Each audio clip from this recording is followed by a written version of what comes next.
Hey guys, how are you all?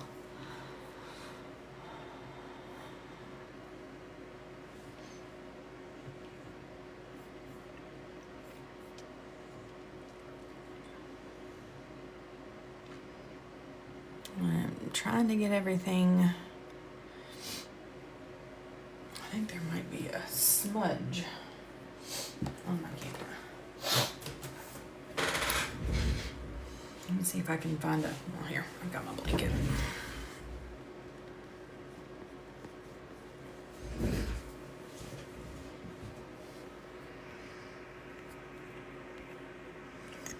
All right. I think that's better. Hopefully, we will not run into any issues today. Fingers crossed. I don't like how that's sitting though. Hang on. Sorry, my thing got readjusted. My little stand, my holder. It got readjusted, and I'm not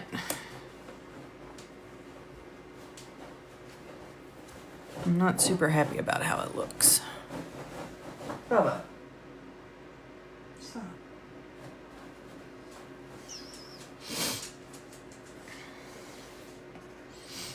All right. How's everybody doing today?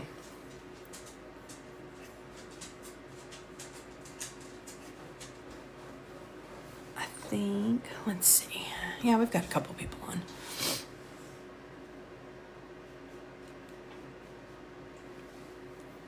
All right, so I had some requests for,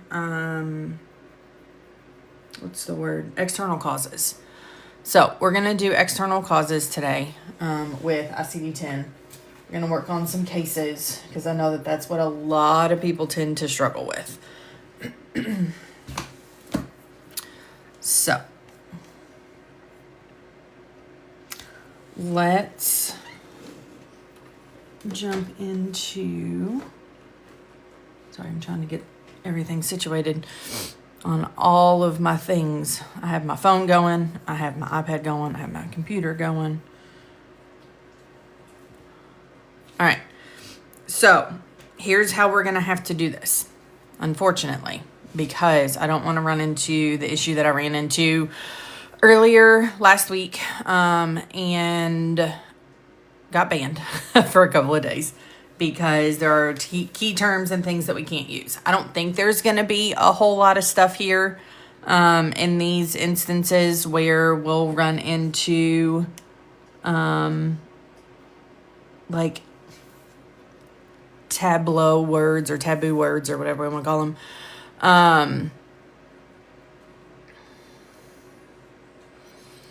So what we're going to do is you guys are just going to read this scenario, okay?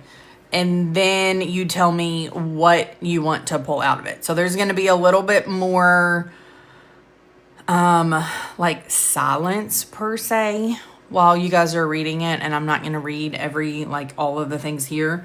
But let me know in the chat what words and what we want to look up.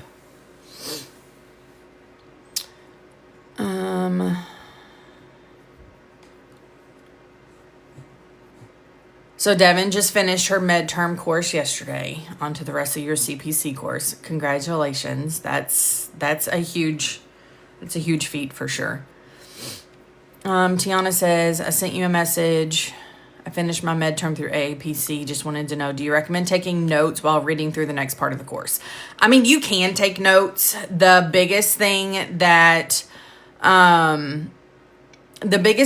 a lot of people do is do the book prep for CPT and ICD-10, and that is kind of like your note taking, but not necessarily taking notes while you're doing, each one of the interactive lectures and things along those lines. So the book prep is kind of like your note taking per se. Hey, Benita. So how much is your course? The self-study or the self-paced course is $2,700. And then the instructor-led course is $3,700. So for these guys, we're doing external causes. So we're not coding the, well, yeah, okay. I guess we can do, yeah. Let's do the fracture. Yep. Because in order to do the external causes, we have to do the injuries too. Sorry. My brain this morning is a little crazy. So, yep, we're going to do fracture. You can book prep for each one of the chapters as you go, so that way you're not doing it all at once. Absolutely. Everybody's going to be different in kind of how they prefer to do things. So our fracture is of the tibia.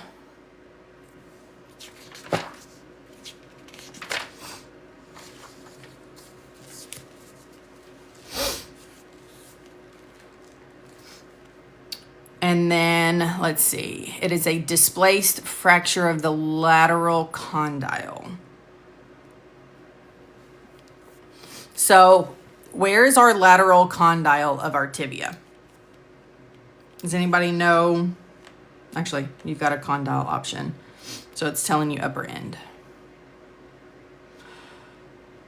Jeannie, it's crazy. We had I think we had like 4 or 5 inches of rain yesterday. And then today we woke up to like 3 inches of snow.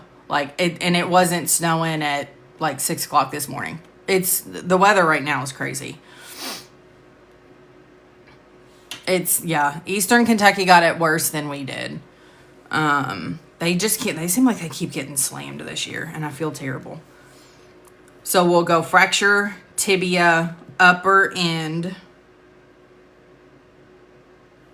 just here. Can you all? Yep, you all can see that. And then it's lateral condyle. And it's displaced, so we'll go to S82.12.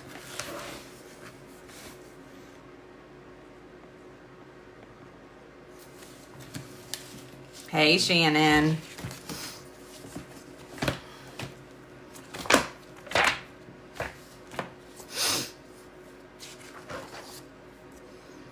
So S82.12, and then we've got to pick out our 6th character. So again, it is, I just moved the iPad. It is displaced, and then it is the left. So displaced of the left tibia is 122. And then our 7th character is just going to be an initial encounter for closed fracture.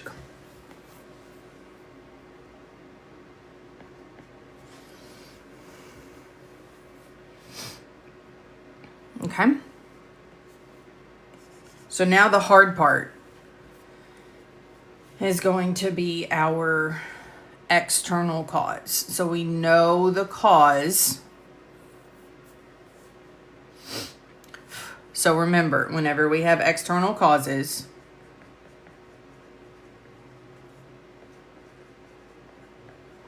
we have 5 different types of codes. We have the cause,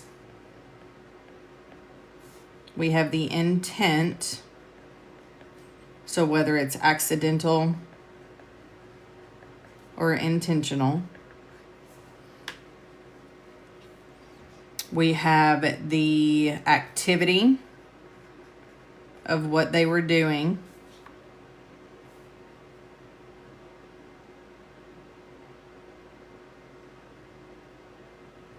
We have the place of occurrence.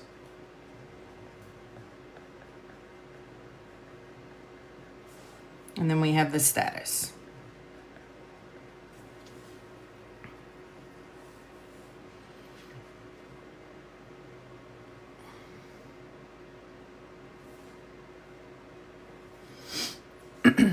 So, for this one, the parachutist that's landing in a tree. We have a external cause that is telling us the intent Actually, no. You could probably do activity.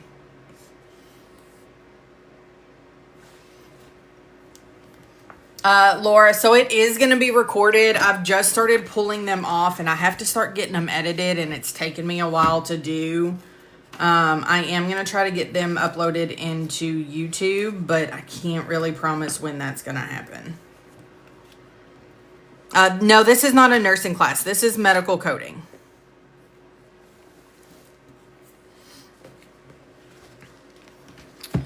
So if we have our activity, let's see if it's under parachuting. This is where external causes gets a little tricky.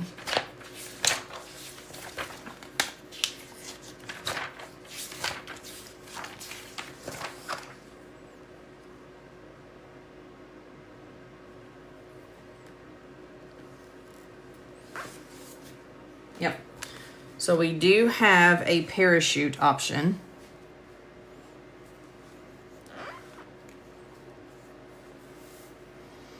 And it's not due to an accident to an aircraft. So we're going to go with the V97.29.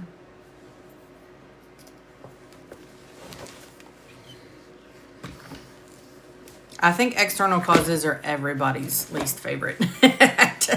I'm not going to lie. They are definitely mine as well.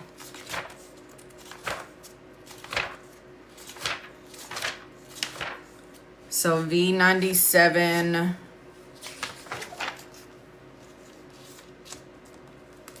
29.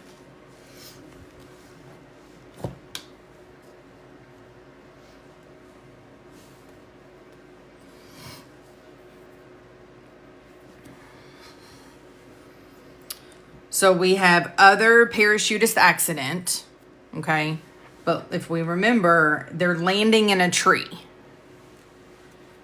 So if we look up a little bit, we have V9721 where they're entangled in an object. So you don't want to always just go to our code and then just take that, right? We want to look a little bit above, especially if it's an other or an unspecified. Parachutist entangled in an object, and then it's even got the perfect example here, landing in a tree. So we should use V97.21.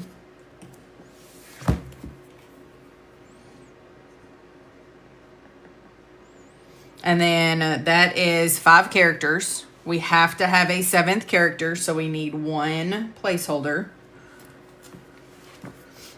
And then our 7th characters are going to be up here underneath V97. And then initial encounter for A.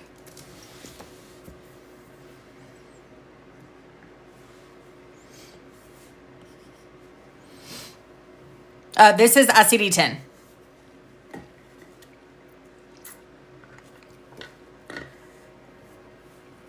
Okay. Any questions on that one?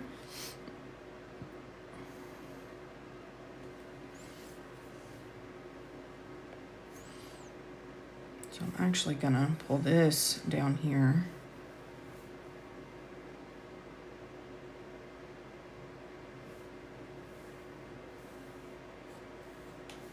Oh, it won't let me pull it on a different page. Just kidding.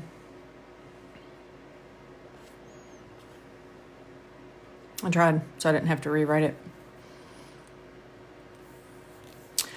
Macy, I'm using just an iPad.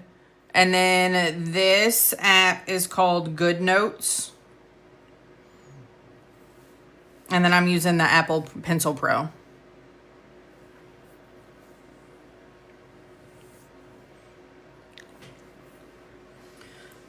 All right, so for number 2, go ahead and read.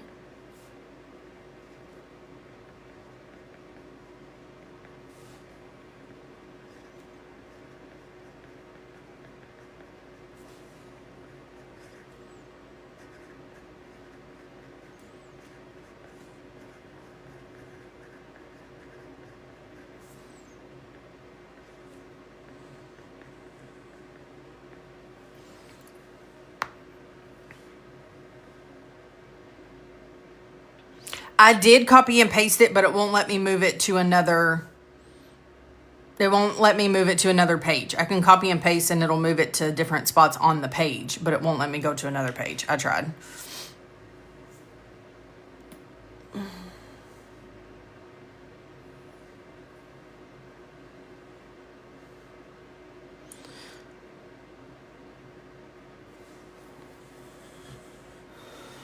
Okay. So, yep, our condition is going to be the laceration.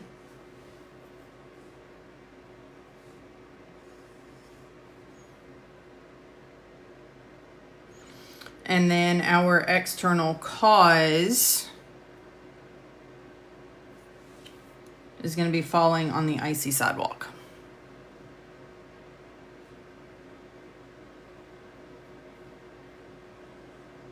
Okay. So we have to code our condition first, the injury itself.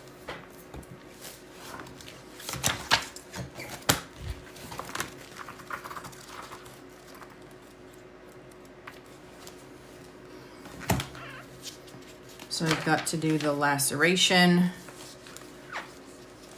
And the laceration is on the hand.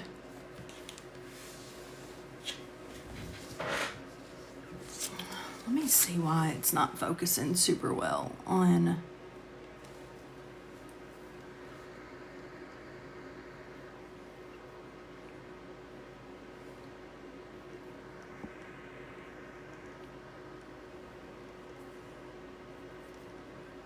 Sorry, I'm trying to see if there's a way I can put like a filter that it is gonna focus better on the screen so that it's not so like washed out. Okay, so laceration, and then we'll do hand.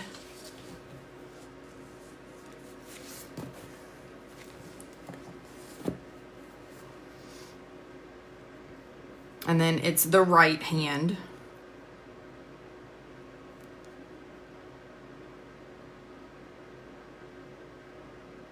No foreign body is found. So S61.411.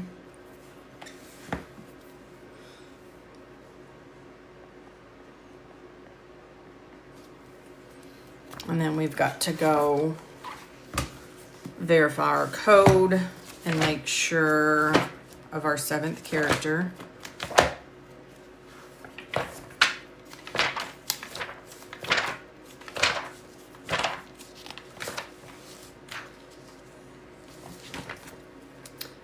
Candace, how often am I live? I'll be honest, I don't have a schedule. So we've got S61.411, laceration without foreign body. And then it's of the right hand. And then we've got to find our 7th characters at the beginning of the S61 category. Make sure that there's not any funky ones in there. And it's our initial encounter, so it's A. Oh, thank you, Paula and Moo Moo Girl. I appreciate that.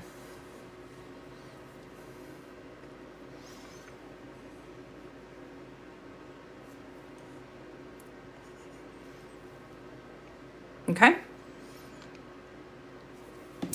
And then now's the fun part. We get to do the external cause. So our external cause, if we fell on an icy sidewalk, that's going to be our cause, right? So we'll just do fall.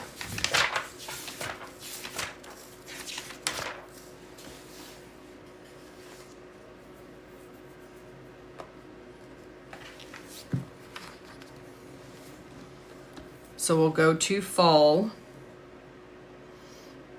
We fell because there was ice on the sidewalk. So due to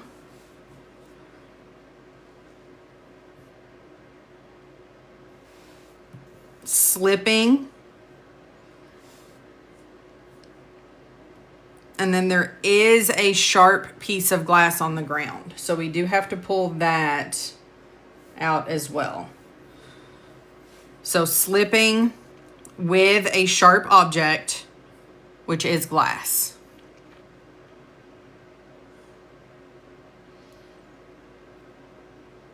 So that's the hardest part with the external causes, I think, is making sure that we're going as deep as we need to go and then finding our main term. Those are the two. So we have W01.110. This is professional coding. So professional coding can be done either inpatient or outpatient.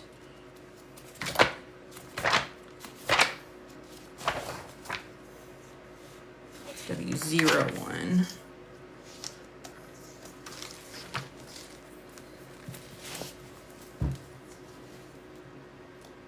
Why wouldn't you use slipping on same? Hang on, let me go back, Christina, in just a second. Because there's multiple ways in the index you can go. So W01.110. Fall on same level from slipping, tripping, and stumbling with subsequent striking against sharp glass. So we fell and then hit the glass. So that's the W01.110. And then our 7th character is A. We've already got 6 characters, so we don't need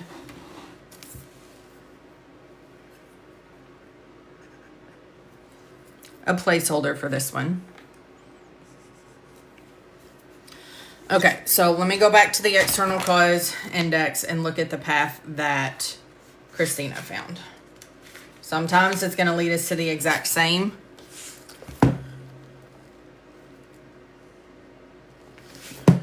Okay, so slipping on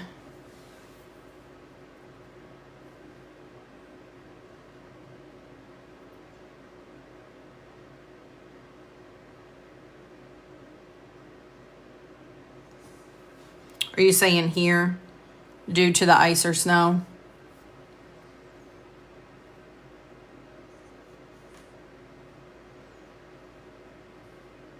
So W00.0. Let's look and see what that code description says.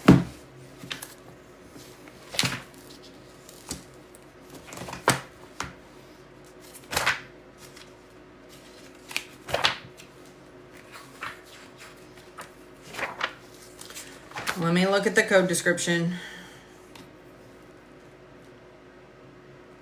Well, it wouldn't be W00.1 because it's not from a stair or a step. The W00 fall on same level due to ice and snow.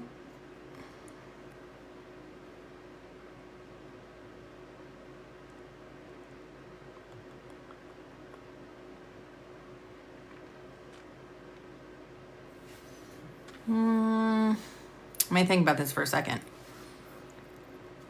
Because we still don't have the subsequent injury that caused the laceration. Does that make sense? So if we do this, oh, you can't see that. If we do this, we're just indicating that they fell, not how the laceration occurred.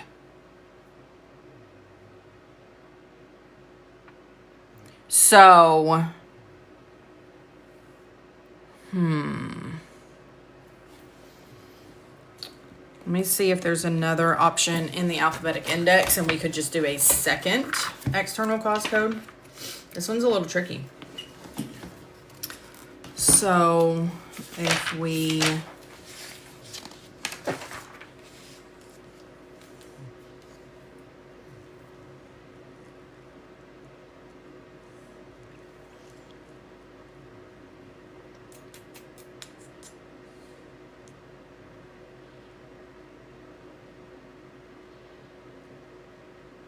I still think I like the one from the slipping and then falling onto the sharp object that was the glass. I think that's going to be the best option just because it's going to give everything all at once.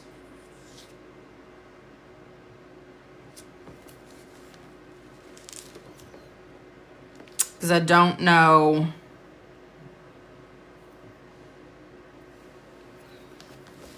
Yeah, because if you do fall, I just now saw this.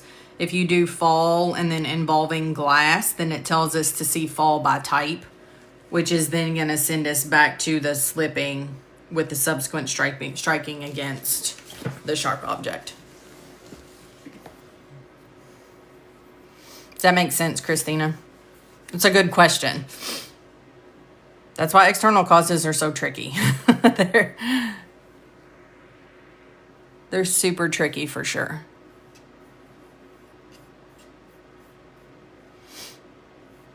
Okay. Any other questions?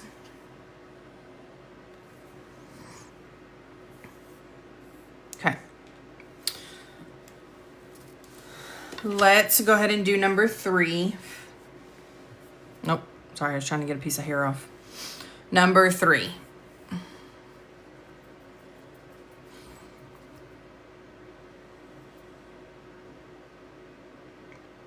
Devin, it definitely sometimes does feel like you're solving a riddle. 100%. The hardest part that people struggle with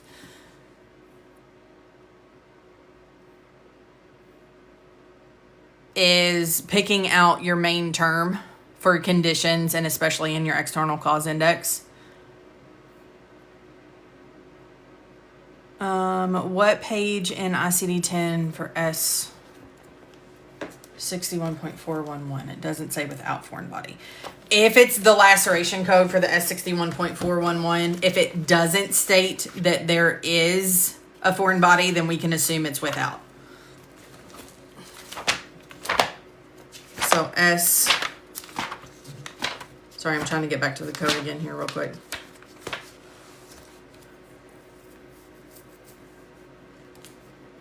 Well, so your S61.41,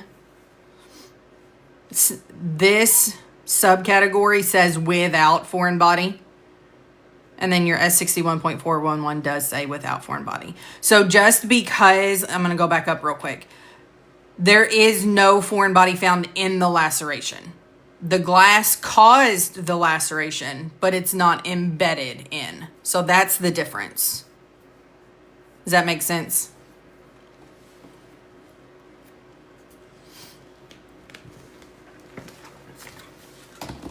Okay, so case number 3. What's our injury?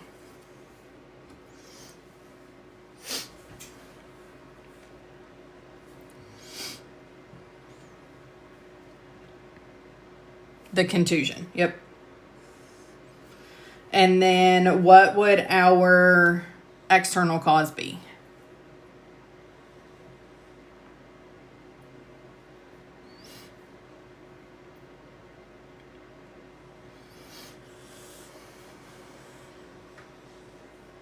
Yep. We fell into the bathtub full of water.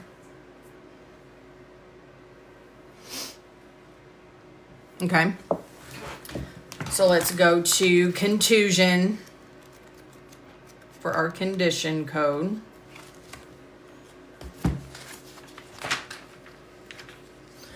And then it is of the right shoulder.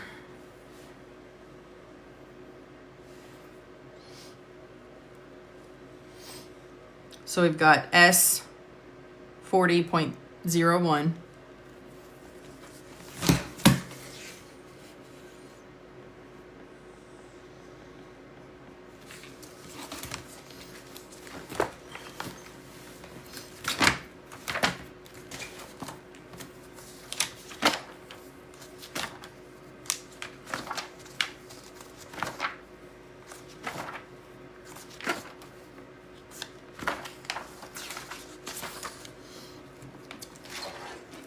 So S40.01 is our contusion of the shoulder, and then it's of the right.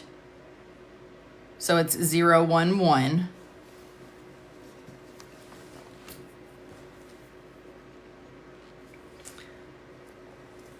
And we are here for a follow-up visit.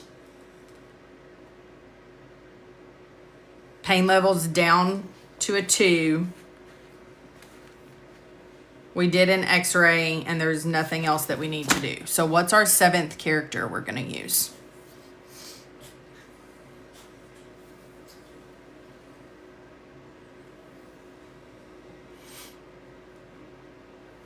D. Yep. So we're going to use 7th character D because there is no active treatment that is happening. So we're just following up and just being evaluated for it. They're not doing any treatment for the contusion itself. Perfect. Good job.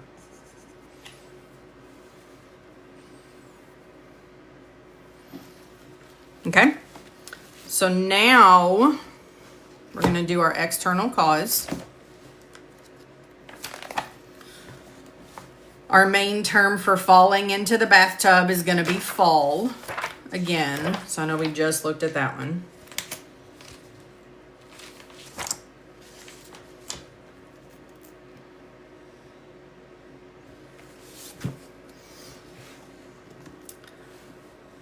Oh, you all can't see all the way down there. Okay. So we did a fall. Starts here. We fell into the bathtub.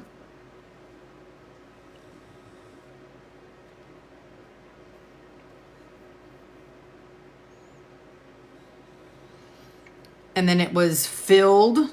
So it was a filled bathtub. So that gives us W16.212.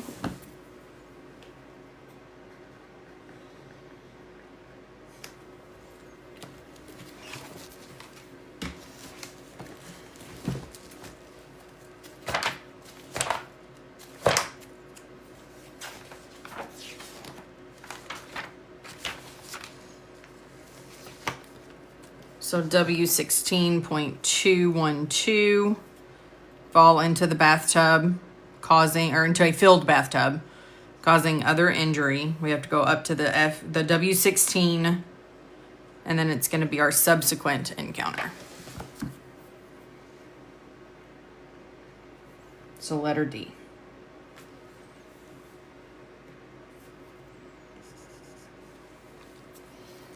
Okay.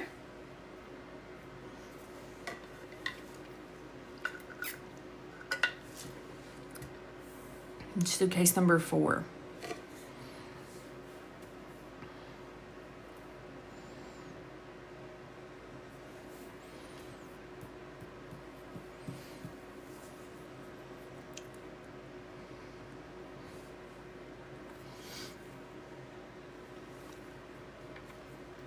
Kels, yeah, this is medical coding. Yep.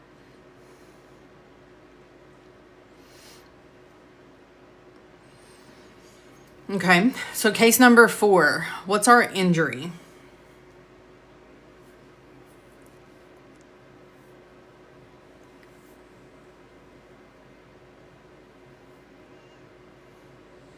So Terry, I don't have the questions on GoodNote that are shareable.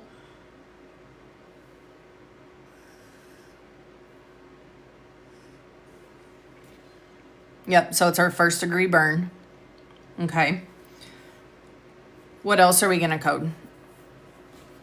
I haven't finished completely, Terry. I haven't completely finished the document, so I haven't decided where I'm going to get these published, and if I'm going to charge for them or not. I haven't made my mind up yet. I'm so torn on it. If I do, it'll probably be like a small.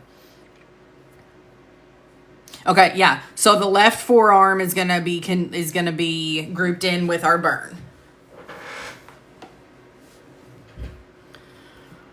Okay. What are we being seen for today? The change of the dressings. Yep, Kayla. Absolutely. So we're changing the dressing. Okay. And then what are we going to use for our external cause? How long does it take to get added to Legacy once you purchase? If you did financing, then it can take up to 5 to 7 days. If you pay in full, then your enrollment is typically processed within 24 to 48 hours. If it is on the weekend, it might take an extra day.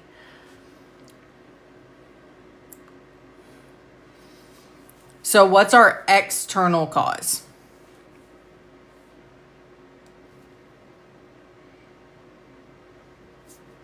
How were we burned?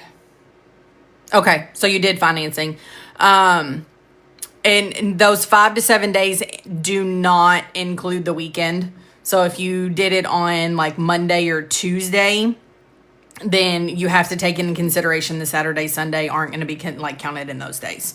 So just kind of keep that in mind. If you don't hear, by what day did your down payment get drafted out? So let me do this because I highlighted the wrong portion on this one part. So first degree burn, and then our external cause, how we got burned, was the hot drink. Sorry guys, I got a little highlight and happy. So we're going to have 3 codes. Our injury, the encounter for changing the dressing, and then our external cause for the burn, or how the burn happened.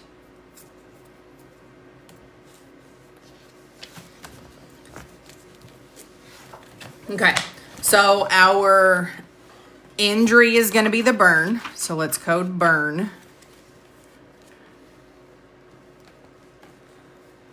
It is of the forearm.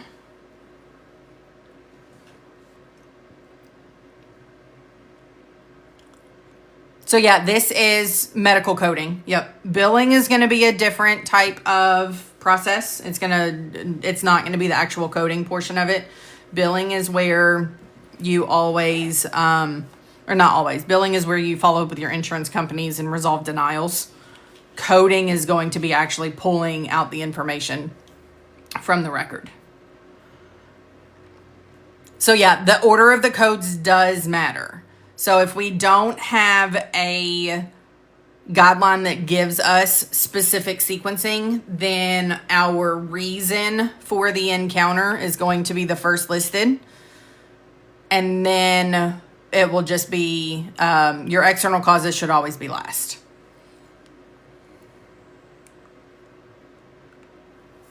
So the burn was on the forearm. It is a first degree. And does it tell us laterality? Does it say left or right? Left, yep. So we should actually go left and then first degree. Hey, Kim.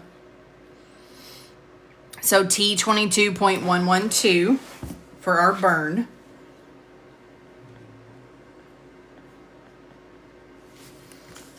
And then let's go verify back in the back.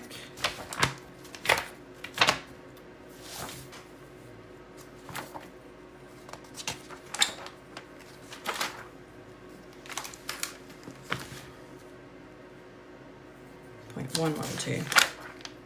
My brain is not making sense of numbers today. Yep, so the injury.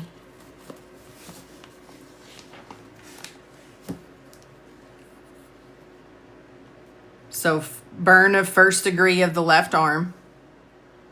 And then we've got to do our 7th character, which is going to be at the beginning of T22. So if he was burned last week and we're here to do the dressing change, is a dressing change going to be considered active treatment?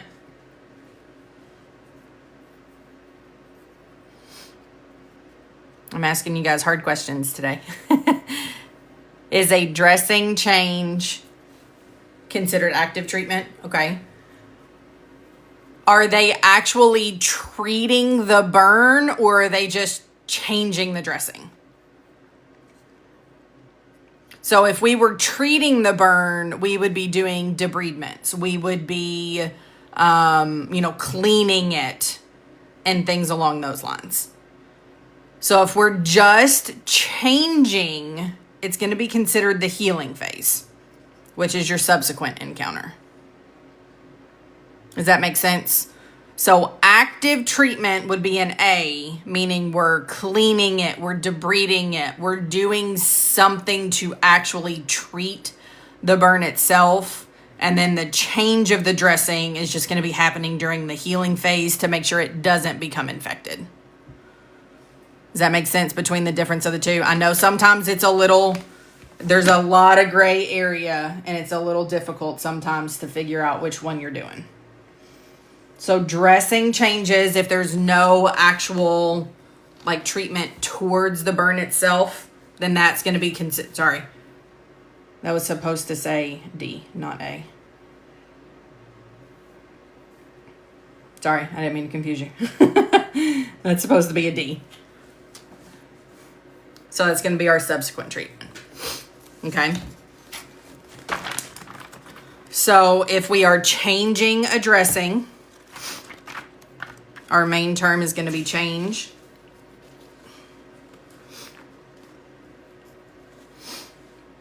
Hang on. I thought I saw a question here real quick and it got jumbled in. Are these a good representation of what is seen on the CPC? Yeah. Yeah, it definitely can be some of what your regular questions could be. Some of the longer ones could represent your cases. So we're going to do change.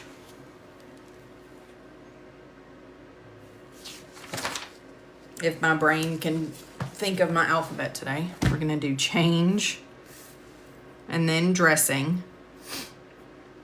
And then is this going to be considered non-surgical or a surgical dressing?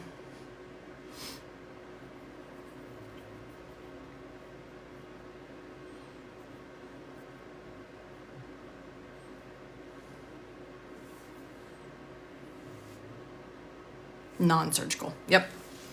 So we're going to use Z48.00.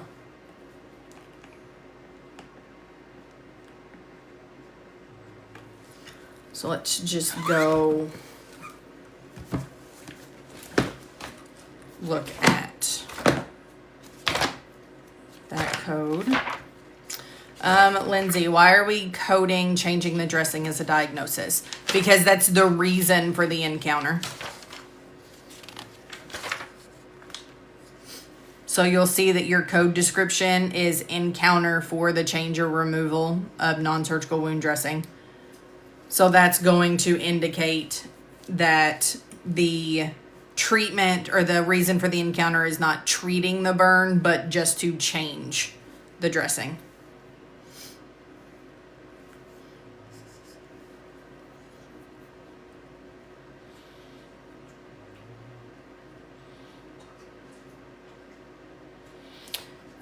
Bobby asks, can you find the same code by starting with dressing? I don't know. Let's look.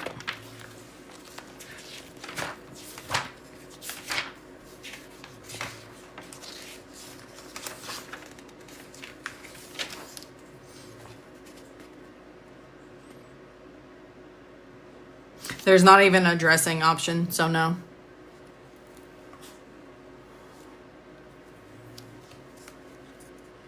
Tara asks, do you have a book you recommend for wound care home health? Ooh, I don't.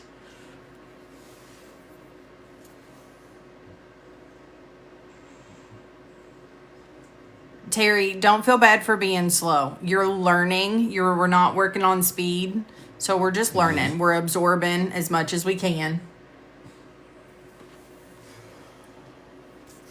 Sorry, guys. I have a dog back here doing a reverse sneeze if you hear some weird stuff going on in the background. Am I using Microsoft Word? No, I am using a application called GoodNotes. Yeah, Amber, there's so much to learn. There are, I've been doing this for 17, almost 18 years, and there are days that I just sit here and just stare at the book. So don't feel bad. Devin, reverse sneezes. When it happens, my husband freaks out. He just thinks that it's like the worst thing that could ever happen to him. So, yeah. So on top of the dog reverse sneezing and freaking out, then I've got my husband freaking out on top of it. So, yeah.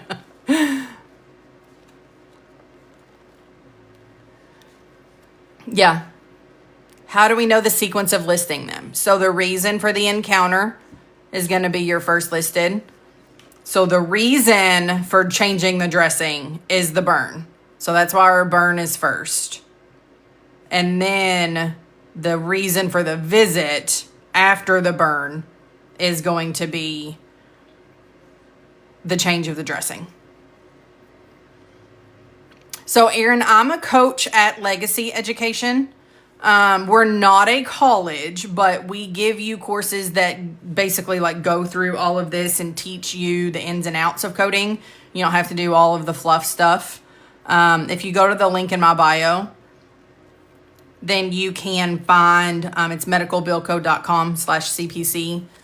And then if you want to shoot me a message, we can definitely talk about the course, kind of like where you're at and things, and what would be the best option for you, for sure. Okay, so now I just realized that this pink is not showing up for you guys very well. So let me do purple.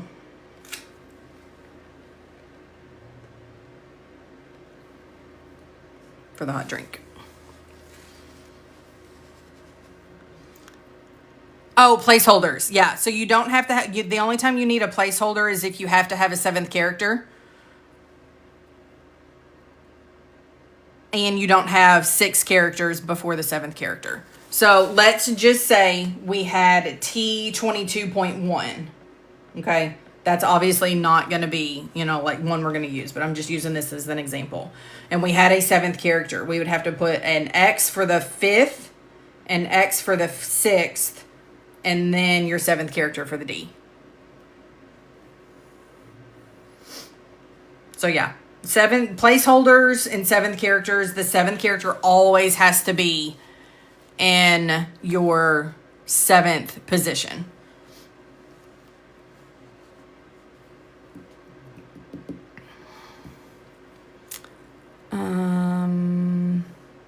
In 1 month of my coding and classification class, this is also confusing. You don't have to memorize it, Rachel. So that's the beauty, is you can use your index and you can use your books and everything on your exam. You just need to be familiar with the types of things that are located in the guidelines. You don't have to memorize them. I know a lot of them because I've been doing this for so long, but you do not have to memorize them. It's not an expectation. So now we're going to do the hot drink that caused the burn.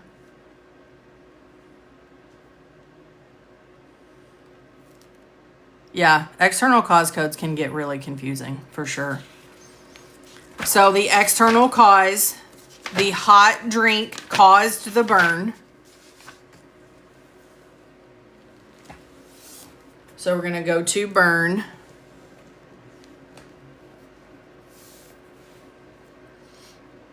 And then it was caused by a hot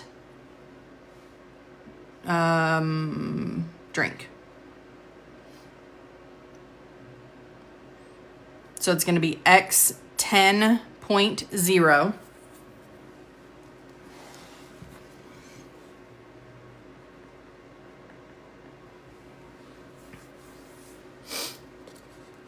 Are you talking about the ICD-10 book? Where can you get that? I order mine from AAPC.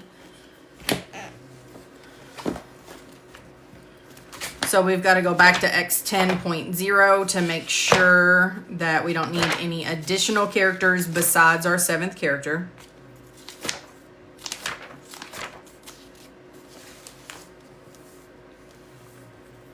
So X10.0. So, I think it was Devin that was asking about the 7th character. This is a good example. So X10.0, we have to have a 7th character because we've got a 7th circle. So we have 4 characters. We have to have a placeholder for the 5th, a placeholder for the 6th, and then our 7th character is going to be AD. So your 7th character should always match.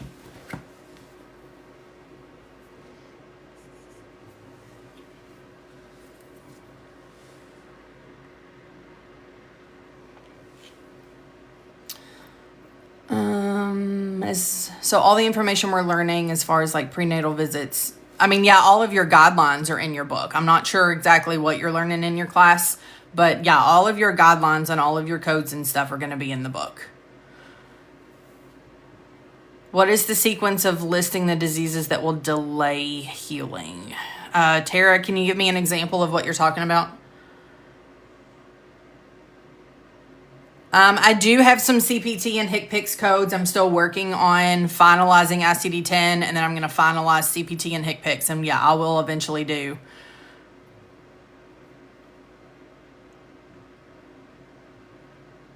Yeah, it's a lot whenever you try to learn everything all together at once, Rachel. So in our course, we do ICD-10 first, and then we introduce CPT, just because it can be overwhelming if you're doing it all. 7th character should match all of the other codes. Yep. So you should never have an A here and then a D here. It should always match because your encounter is going to be active or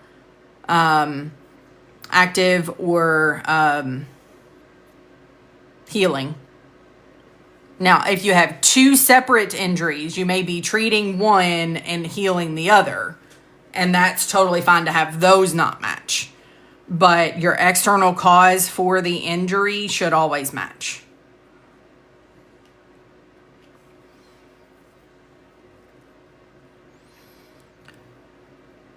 Tara, so the reason for the encounter should always be your first listed. So if the COPD brought them in, then that one should be listed first. If the injury brought them in, that one should be listed first.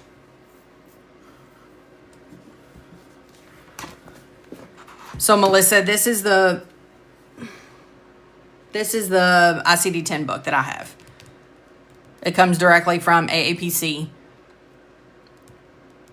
And I have the 2024 as well, but we're using 2025.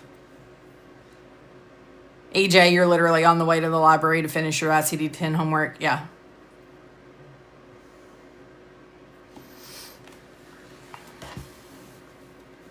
I was taught anything that can be verified should be coded first. No. If your guidelines tell you sequencing, then you should follow those. If you have no sequencing in your guidelines, then the reason for the encounter should be your first listed.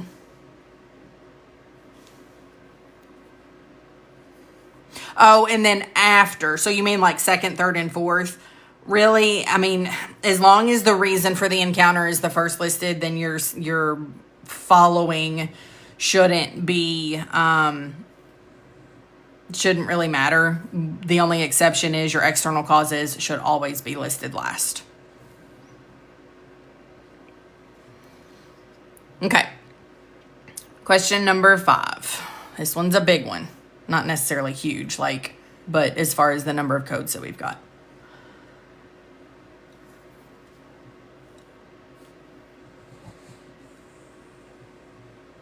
All right, so what's our injury or condition?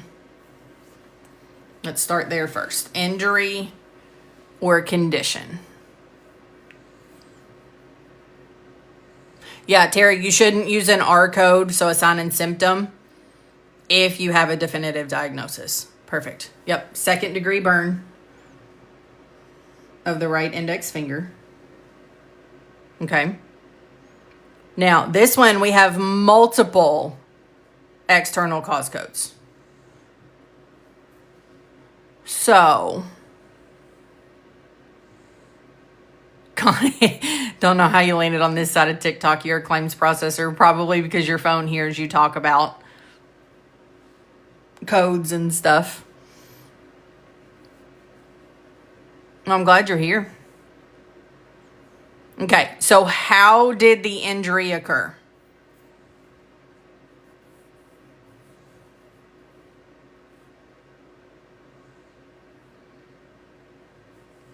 Okay, yep. So we were burned by the candle.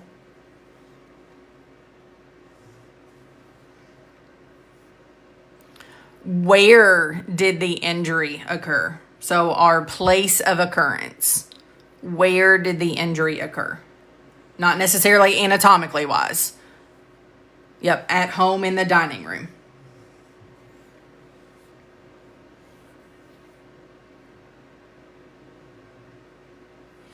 And then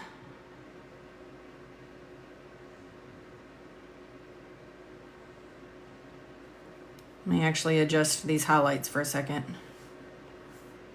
So the burn happened from the candle. We have the activity. So the playing with the candles is our activity. Okay. So we have our injury. The burn happened from a candle in the dining room while he was playing with the candles.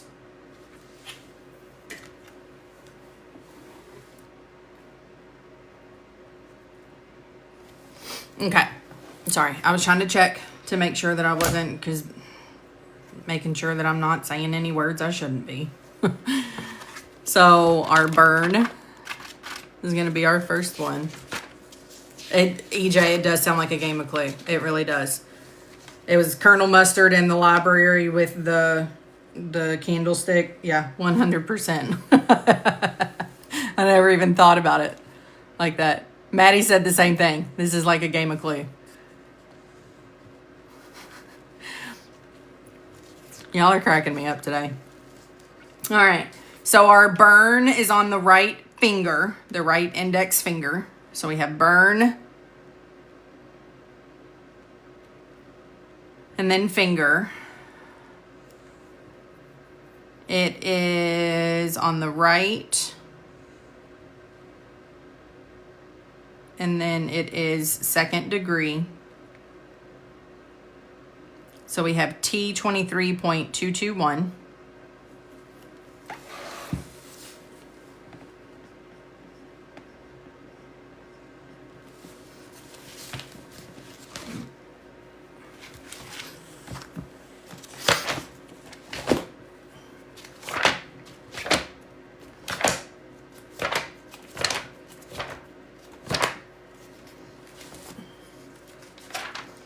Normally I can get a little bit faster at finding the code, but I'm having to hold it with one hand because my desk isn't big enough the way I'm filming.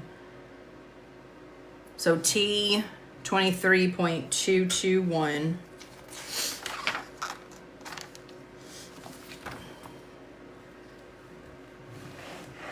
Yeah, Bobby, it's a good point. Yeah, it is a good way of thinking of all of your external cause codes, thinking of it like a game of Clue. Who, what, when, where, how. Yeah. So T23. Did I say 221? That's of the thumb. So somehow I went somewhere funky in the index. So we need to find of the, except for thumb. My brain today. It's fun. So except for thumb. 221, burn of 2nd degree of single finger except thumb. And then it is, what is our encounter? Are we initial? Yeah, Maddie, it says except thumb. My eyes and my brain are playing tricks on me today. I was reading it too fast. So what's our 7th character? Is it active treatment? Or is it healing?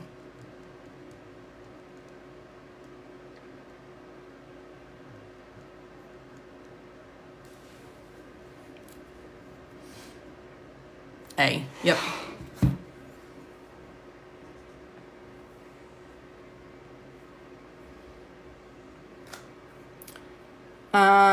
Val. So, It's usually not recommended to do the job with young children at home because this is a job that will take a lot of concentration. And if you are taking care of children, then you are not going to be able to concentrate on your job. And you do usually have production and quality aspects of it. So it is usually encouraged that you either have someone at your home to help take care of your baby, or you do have separate childcare.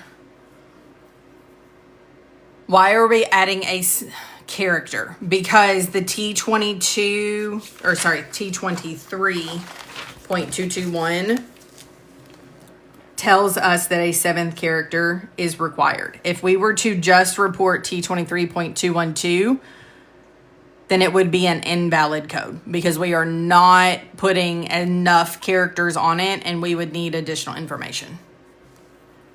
So anytime a seventh code is required, if you don't put it, it's considered an invalid code. Yeah, Jeannie. Some of your companies do require you to sign a contract. Yep, I know. That's the thing is like a lot of these schools will promise and tell you that, oh no, my pencil's dying. They will promise and tell you that you have to, or you can work at home and take care of your kids and all of that kind of stuff. But yeah. Jerry, I do have CPT and HCPCS, but I just don't have those finalized yet. So I went to the beginning of the T23 category to find our seventh characters. So if they are not directly above your code, then you have to have the ones at the beginning of the category.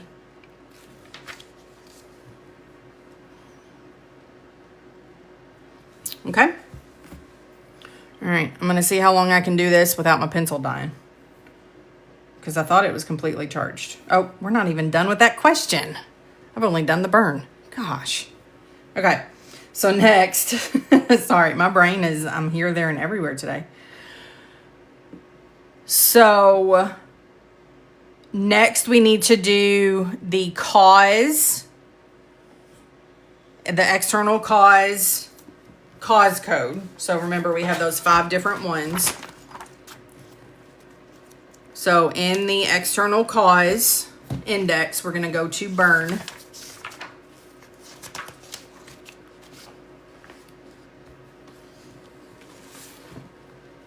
And then the burn was caused by a candle.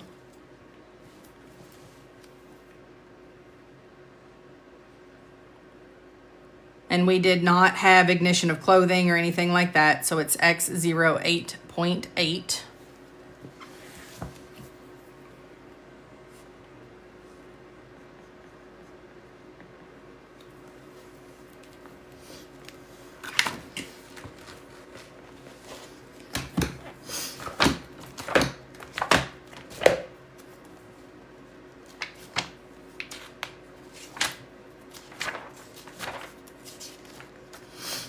So X08.8 is our exposure to other specified smoke, fire, and flames. And then we need our 7th character, which is going to be our initial. So we need 2 placeholders.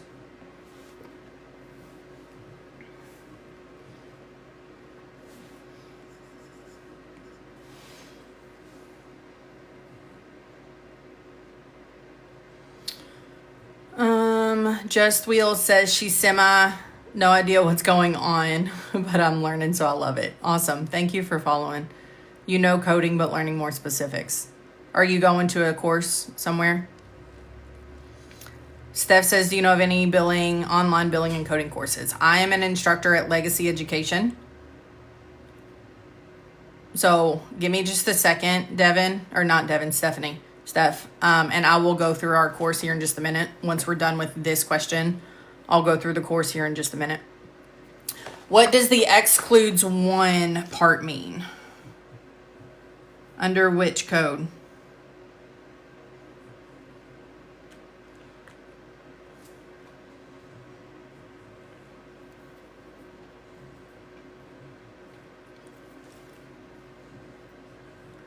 Yep. So it should be an XXA. Yep. Yeah, JL. There's a lot of courses that don't really offer a whole lot of support, unfortunately.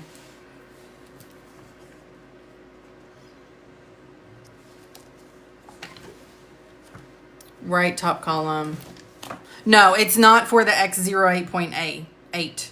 If you have your excludes 1, this only applies to this category or this group of categories. See how they only are in certain sections?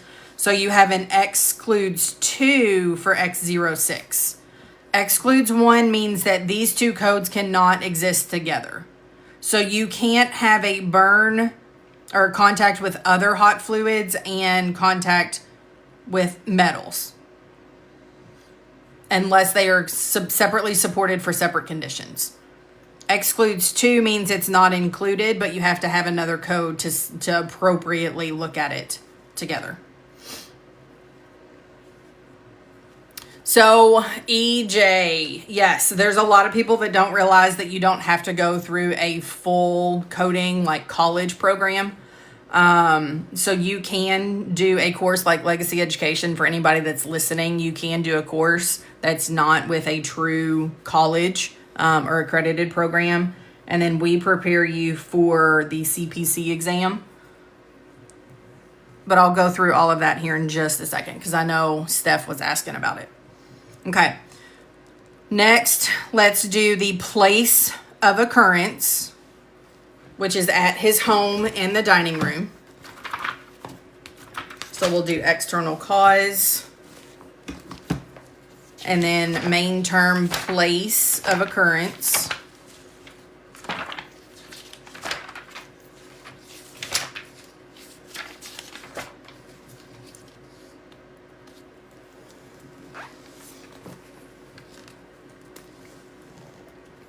So underneath place of occurrence, it is in their residence because it's at home. It is a house, and then it is in the dining room.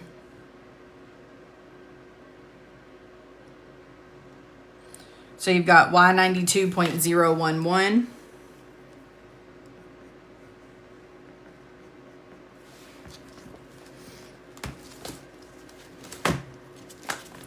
I know I've seen a lot of people, a couple people share the live, so I do appreciate that.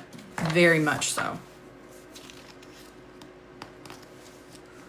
So Y92.011 is dining room of a single family. Private house is the place of occurrence of the external cause. This does not have a 7th character that's required. So in this instance, the Y92.011 is perfectly acceptable.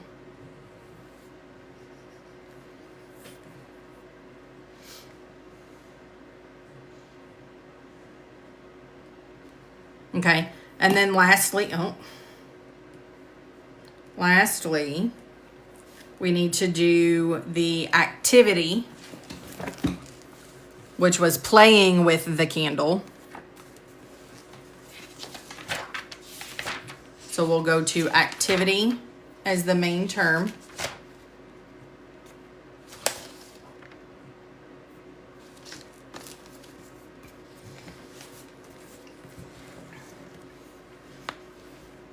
Underneath activity, we're going to look to see if there's something like playing with fire, something along those lines. So we'll just kind of go down the list here.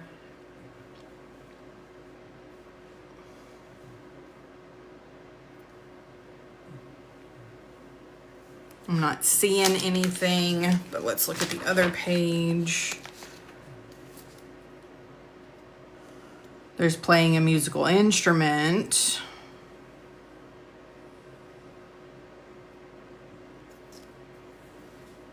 No, I don't see anything. So we have a specified NEC option, meaning that it's specified, the activity is specified, but it's not elsewhere classified. So that gives us Y93.89.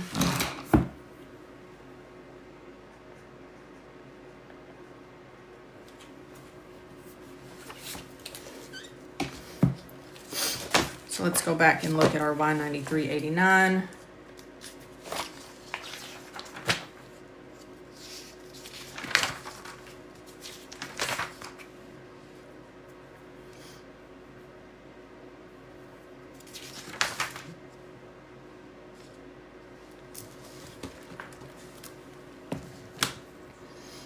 And that just gives us, 89. Activity, other, specified.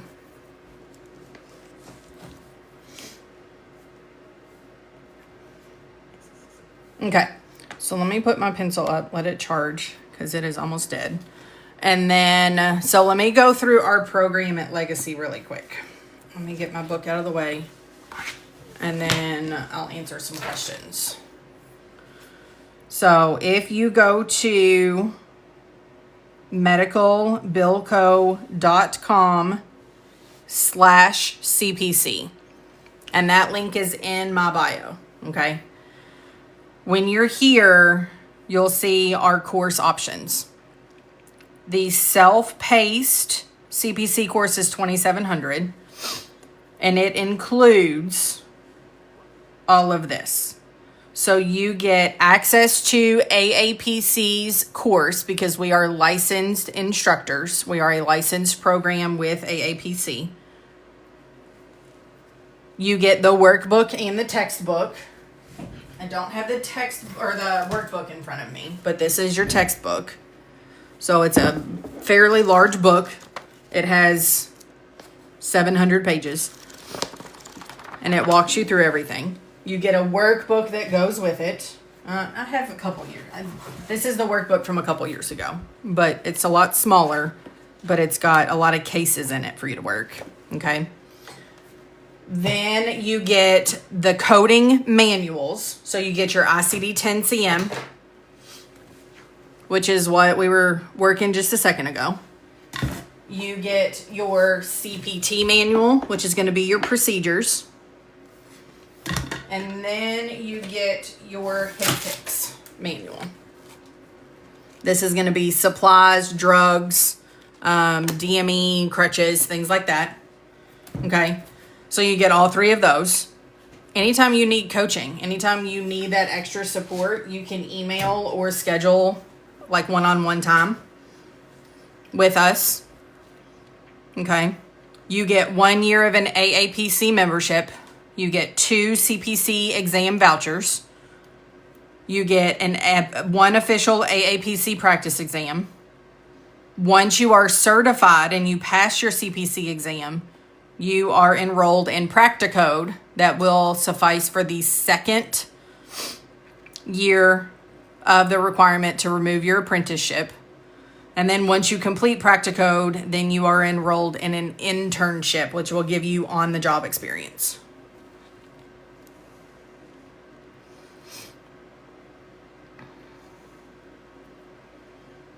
Betty, the website is medicalbillco.com/CPC. The link is also in my bio.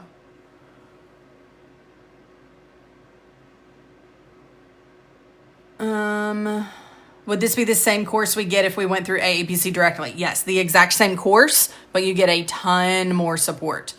You also get, that's not listed here, you get a boot camp that will kind of refresh everything right before you're ready to sit for the exam. You will get book prep that's included, so it tells you exactly like how to prep your book, what to write, what notes to make in your book, things along those lines. And then you also get resume services. So that's a big thing, that if you get resume services, professional resume services, it can kind of help your resume stand out.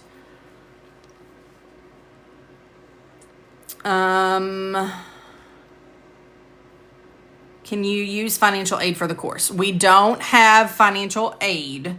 So we can't, like, we're not eligible to accept FAFSA or anything. However, if you go out to the site, we do have financing options that are available. Everybody's approved. There's a 10% down payment, which is just going to depend on which course you sign up for, whether it be self-paced or instructor-led. There's a 10% down payment plus a $59 service fee. So if you sign up for the self-paced CPC course, then that's going to be a $270 down payment plus $59 for the service fee. And then they'll break up the rest of the payments within 12 months. The interest rates are going to semi-vary, but they're not unreasonable. We had someone say the other day that their interest rate was only like 5%. So it's really not a huge amount of interest that's being applied.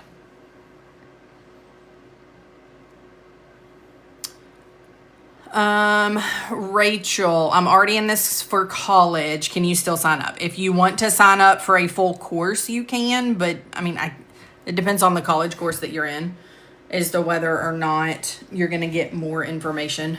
But if you want to shoot me a message, then we can talk about it, Rachel, for sure. Maddie, are you a Legacy student? I feel like you are.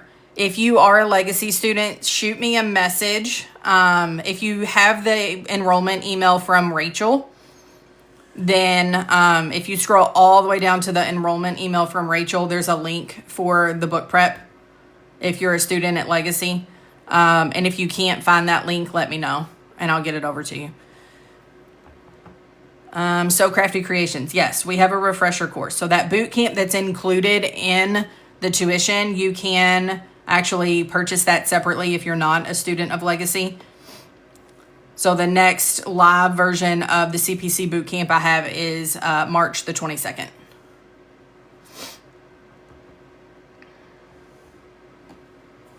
So that is an option. Anything that you register for or purchase on this website, make sure you use code TRCC and you'll get 10% off.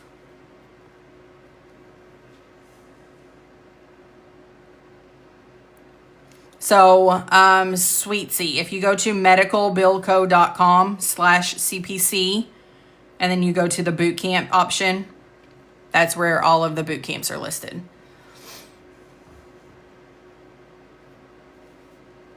Rachel, I mean, yeah, if you want to sit through the course for the perks, then you absolutely can purchase the course. You would just have to complete the CPC course on top of whatever program you're already going through to be eligible for all of the benefits. But yeah, if you want to do both, then yeah, you absolutely can.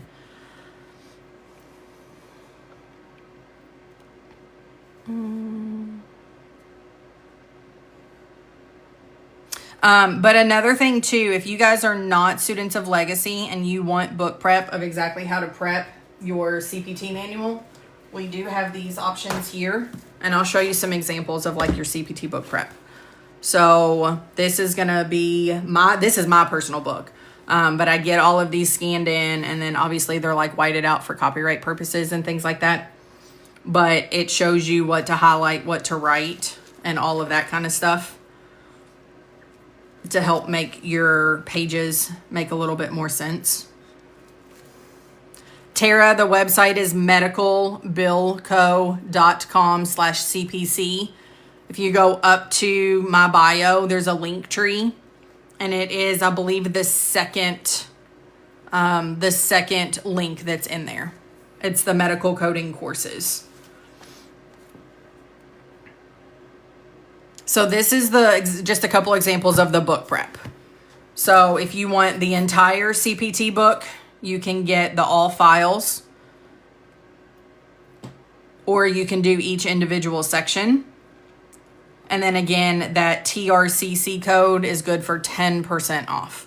So if you were to purchase the CPT book prep for 2025, add it to your cart.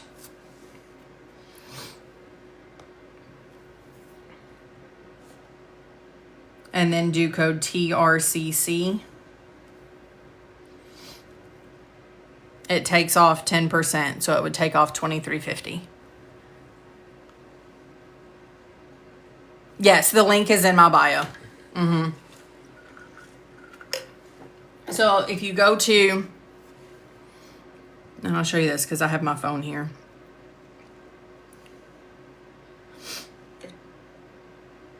If you go to my bio, if you click on this, and then it's that first link tree.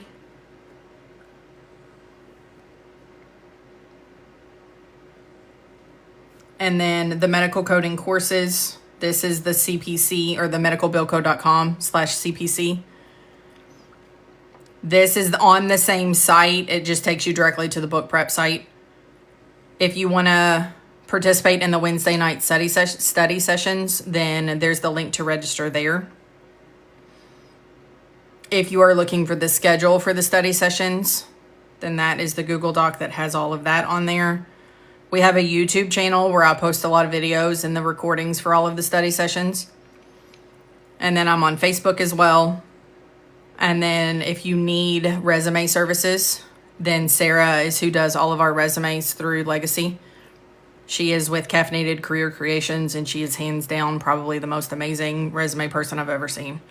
So all of these links are out here for you guys if you want those links. The code for the Legacy is TRCC. So Tiffany Roach, Coding Coach, TRCC. Do you recommend going through AAPC or AHIMA? Do you know what type of coding you want to do? Do you want to do facility coding, or do you want to do professional coding for like your doctor's offices and things like that? If you want to do facility coding, the CCS with AHIMA is more preferred.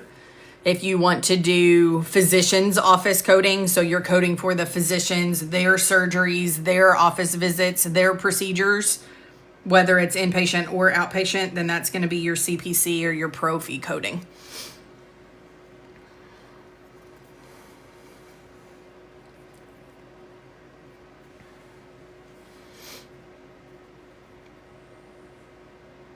Oh, Tara, thanks for posting. I didn't see the comment come through where you posted it, but thanks for...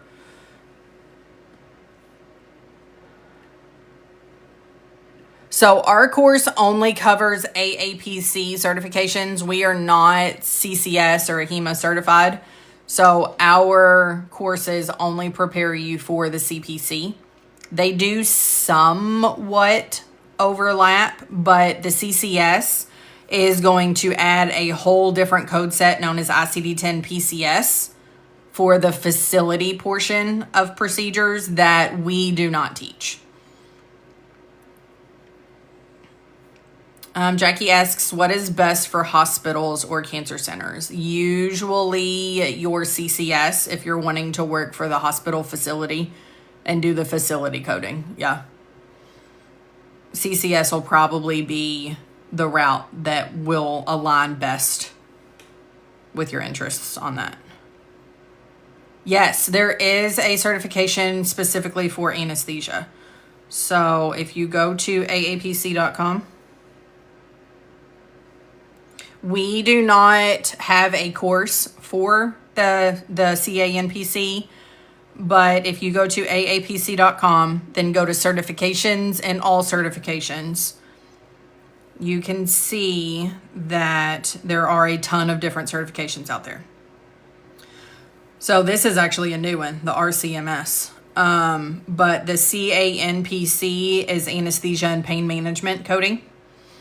It's what's known as a specialty certification. It has 100 multiple choice questions. You are allowed to take in your CPT, ICD-10-CM, and HCPCS book. They do have a course if you want training on it. But if you have experience in it and you just want the certification, then you can just do the certification. But if you do, they have practice exams as well out there. They have all kinds of options. Now, if you're curious about what is on the CPC exam, because that's a question I get a lot, is how many questions, how many, what's the type of questions, or they're filling the blanks yet, all of that. You can go to AAPC and then go to your CPC page, okay? Underneath taking the exam, if you go all the way down at the bottom, so past the materials allowed, this is another question I get is what books can I take in? They have a breakdown. So it tells you have 4 medical terminology questions, 4 anatomy questions, 3 compliance and regulatory, 7 specifically for coding guidelines, which can apply to either ICD-10 or CPT. 5 ICD-10 specific questions. 3 HCPCS specific questions. And then your breakdown of all of your CPT questions. So you can see that it is very heavy in CPT. However, some of your 10,000 series or 40,000 or any of like these codes down here, some of these questions can have ICD-10 bundled in there with that question. And then you have 10 cases. Your cases will test you on CPT, ICD-10, and or HCPCS codes.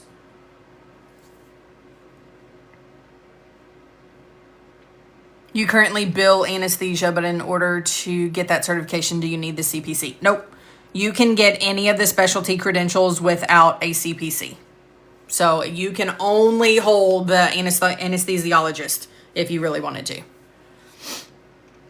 Our course covers ICD-10, CM, HCPCS, and CPT. So, and I'll show you guys here real quick. Let me get it pulled up. I'll show you guys what the platform looks like, where your course is housed. It's in what's known as Blackboard.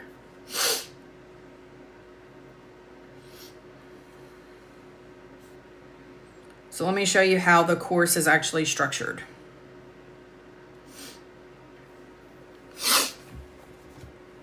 So once you are logged into the course, then you'll see that it's broken down by chapter, okay?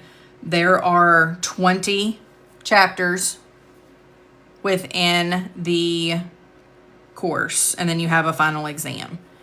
Each one of the chapters will be broken down by your textbook. You have a check your understanding quiz.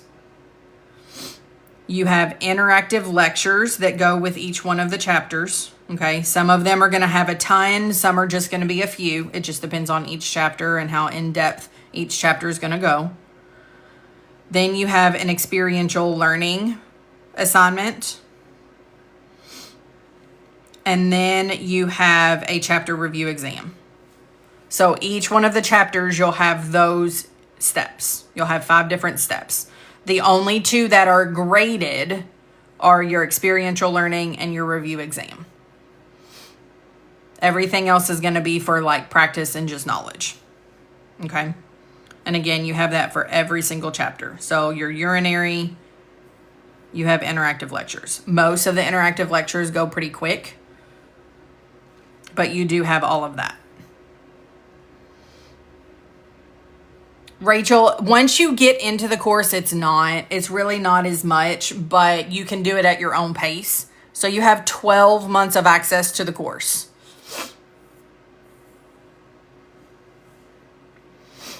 Can you talk about the CEUs for every 2 years? Yep. So once you are certified, you will have to have, I'm going to sign in and show you guys. You have to have CEUs every 2 years. So since I have 7 certifications, I am maxed out from a CEU standpoint. But you can, nope, hang on. I got to figure out where it's in here. So you have a CEU requirement that you have to do. Like I said, I am maxed out at the number.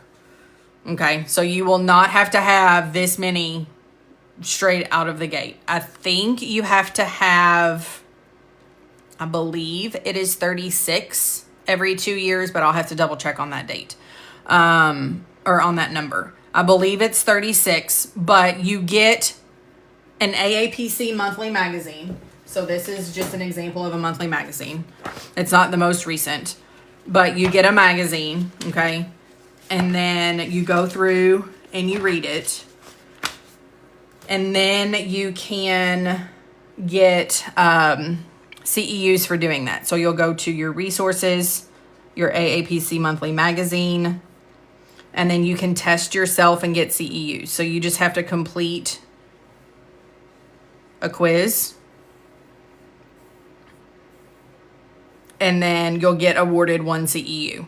So that's 24 if you do every single AAPC magazine. Okay, so that's 24 of your 36.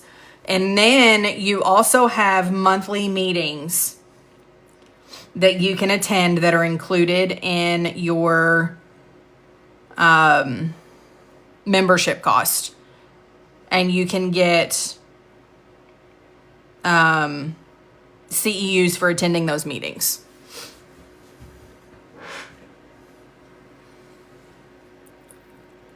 So Devin, it is 36. You just Googled it this morning. Yeah. Good to know. So for instance, the Shively chapter, which is right down the street from me, they have a meeting on March the 10th. It's actually worth 2 CEUs.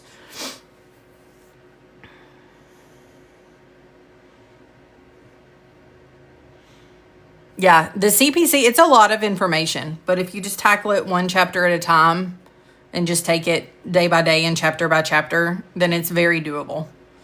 Betty, I will check messages as soon as I'm done here.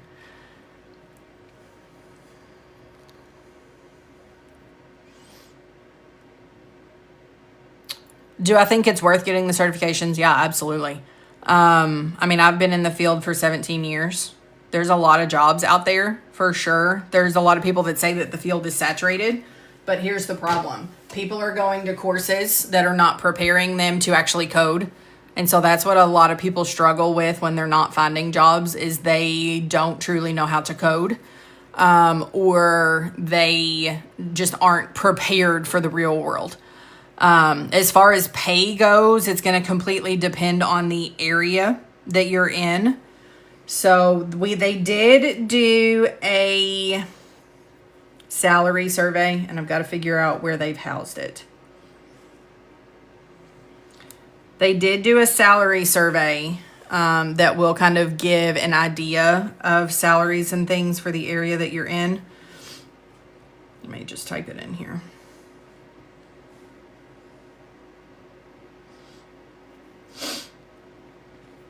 So with the CPC, now keep in mind, okay, this is an average. So New York and California, they're going to make a ton more money, right?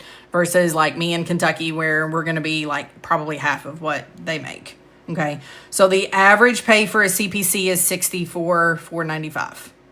But they did, and they usually do break it down by experience. Yep, over here. So 0 to 1 years on the job. So if you are a brand new coder, then your average income is $48,204. If you want to look at it by location,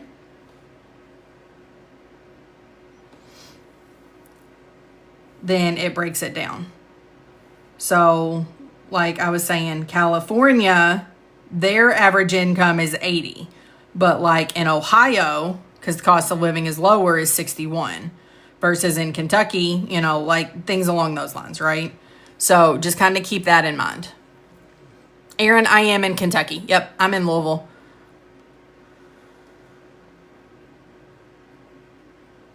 Yeah, I personally did an associate's degree back in 2007, 2008, and I wish I hadn't done it. I wish I had gone into a program that was just, 12 months, that I could do it at my own pace, and I could technically be certified in like 4 to 5 months if I really wanted to. So you do not have to go through. I got suckered into it too, guys. Like, I really wish that I knew what I knew then, or that I knew then what I know now. But yeah, it definitely is. There's schools out there that are predatory.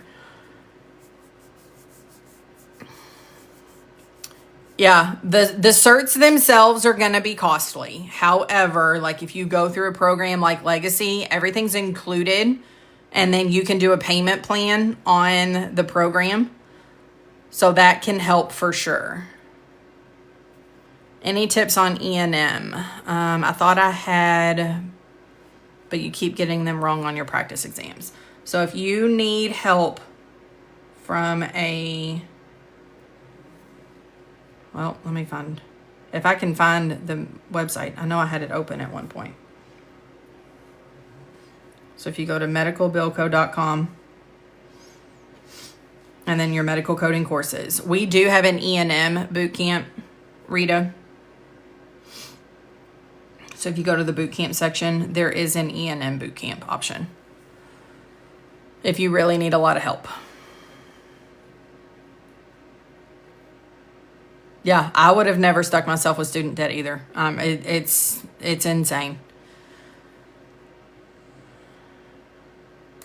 Yep. Yeah, so our course does include the cost of the test. We're not an accredited program with a true college. But our course does include the exam cost, and you can make payment plans on it. Nana, in order to apply for Legacy and be a student of Legacy, you do have to be a U.S. resident. Oh, Rachel, I'm glad you said that. So the resources page for Rita, looking for E&M. We do have on our resources page, this has a lot of free resources. So you have some practice questions. You have the new and revised codes for 2025 for CPT and ICD-10. And then there's a bunch of other free resources that are out here, especially for E&M. So you've got MDM quantifying the risk, an audit worksheet, and then a guideline grid.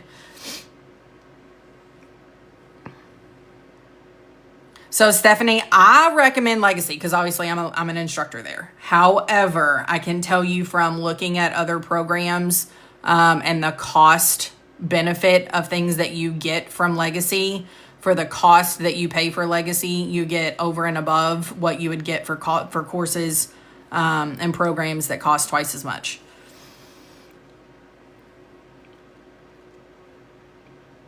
Yeah, I wish that I could get out to everyone while they're researching and say, hey, come look at us. Which is why I've been trying to come out here a lot more, make sure that people that are looking are aware of Legacy and other programs, and they don't have to go to colleges and things like that. Kayla, yes, all of the resources on the resource page are free. So if you just click on it, then it just pulls up. It pulls up your document. So anything that's on this resources page is 100% free. Yep. So your questions, there's 10 questions per section. They're all free.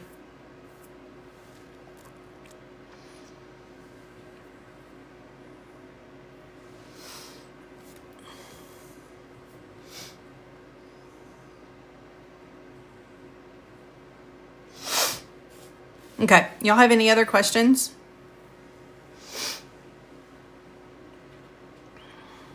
Anything else I can answer on Legacy or just the certifications or anything in general, whether it be AAPC questions, whether it be exam questions?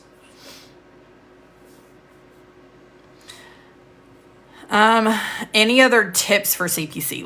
What kind of tips are you looking for? Are you looking for testing tips? Are you looking for notation tips in your book? Can you expand on that a little bit?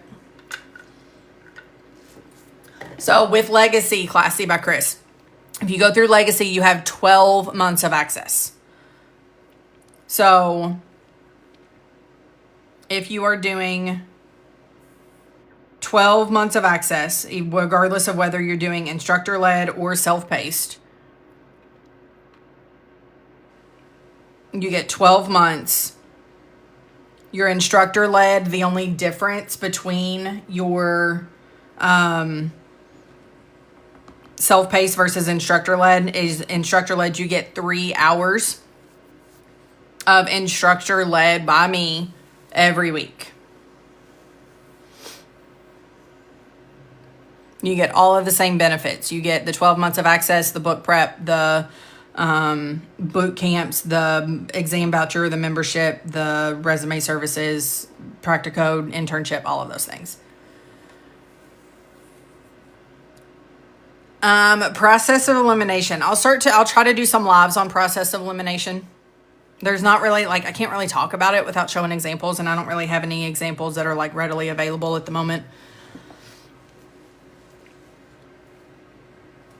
So if you're looking for MedTerm and Anatomy resources, this is my favorite book for MedTerm and Anatomy. This is an older version, but you can get the 5th edition on Amazon for, I think it's like $76 right now. But this is a really good book. It goes into, it gives you some, exercises. It goes into, procedures and terms. You've got diagrams, anatomic illustrations, pharmacology definitions. It's got all kinds of stuff in here. This book I highly, highly recommend.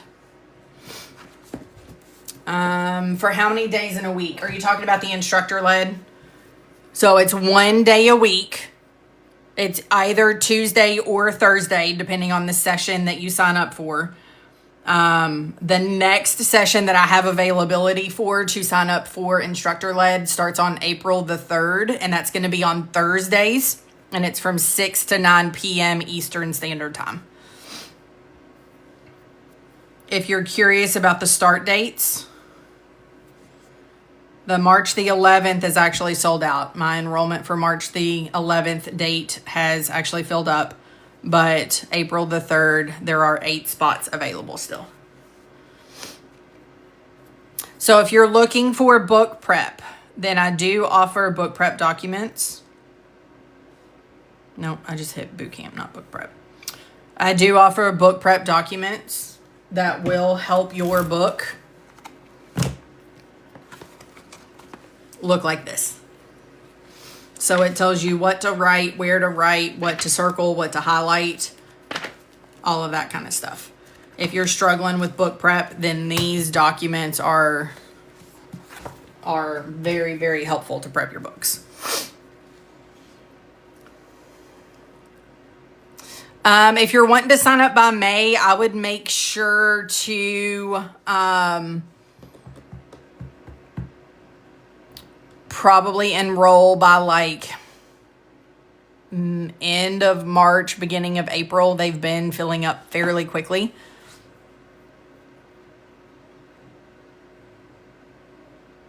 The website is medicalbillco.com/CPC. So the book prep documents are $235 for the whole package. You get 10% off with the code TRCC, so that'll take off $23.50. And then each one of the sections, most of them are 20. Actually, yeah, they're all 20. And then your ICD-10 CM guidelines are 25. So the documents for book prep are on the website, medicalbillco.com/CPC. How many months is the instructor-led program? 3 months. You get 12 weeks of weekly sessions on either Tuesday or Thursday, but you have 12 months of access for the entire course. So if you don't finish your assignments during the instructor-led session, then you still have 9 months afterwards to complete all of the assignments. What's included in the CPC and CPB course? Good question. So the self-paced CPC, CPB, you get everything that's in the CPC course. Okay, so you get your Blackboard course for both CPC and CPB. You get the workbook and textbook for both CPC and CPB. You get one book bundle that has all 3 of your coding books. You get as much time with your coach as you need. You get 1 year of AAPC membership. You get practice exams for the CPC and the CPB. You get 2 exam vouchers for the CPC and the CPB. You get Practicode, HCC internship, the boot camp. You get your resume services. You get the book prep. You get everything in there. The MedTerm and Anatomy book. Let me grab that one again here real quick. So it's by Betsy Shyland. The 5th edition, which is the most recent edition that just came out, it is on Amazon, and it has a dark blue cover. So it is $76 for paperback. This is, it's hands down. I need to invest in the new version of it because this book is probably 10, 12 years old.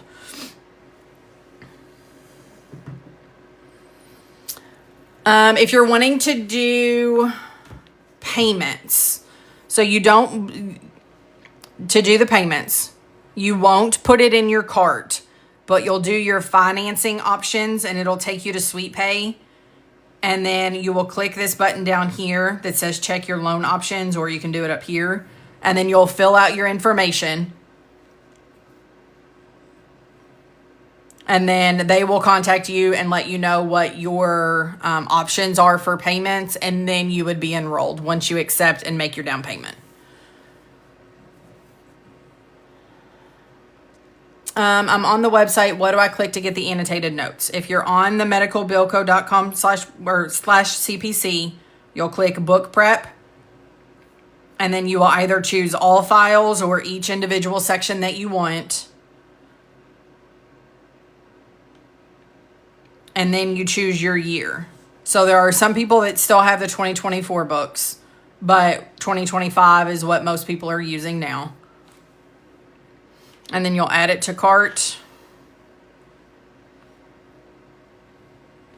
And then I'm going to take out, nope. Yep, I have 2 in there somehow. So I need to do 1. And then that TRCC code takes 10% off. Yes, you also get the workbooks for the CPC instructor-led. You get the workbook and the textbook. So after 3 months, you can take the test to be certified. Yep, as soon as you complete the course on Blackboard, then yes, you are able to activate your membership and your exam voucher and take it anytime that you're ready, once you have completed the course. If you wanted to focus more on medical billing or coding for mental health providers, yeah, most of the time they will want just a coding certification, the CPC.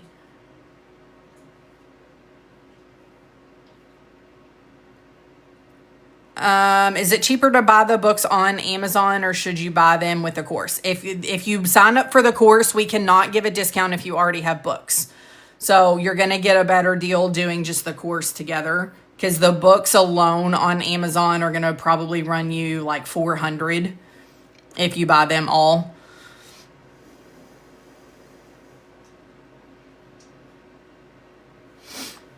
So after 3 months of instruction, can you take the test to be certified? Yeah, as soon as you are done with the actual course in Blackboard, then you can activate your membership and your exam voucher. Why is the CPT book prep over 200? Because I have poured probably a total of 80 to, no, it's probably more than that. I probably have poured like 100 so hours at least into prepping the book, scanning it in, and all of that.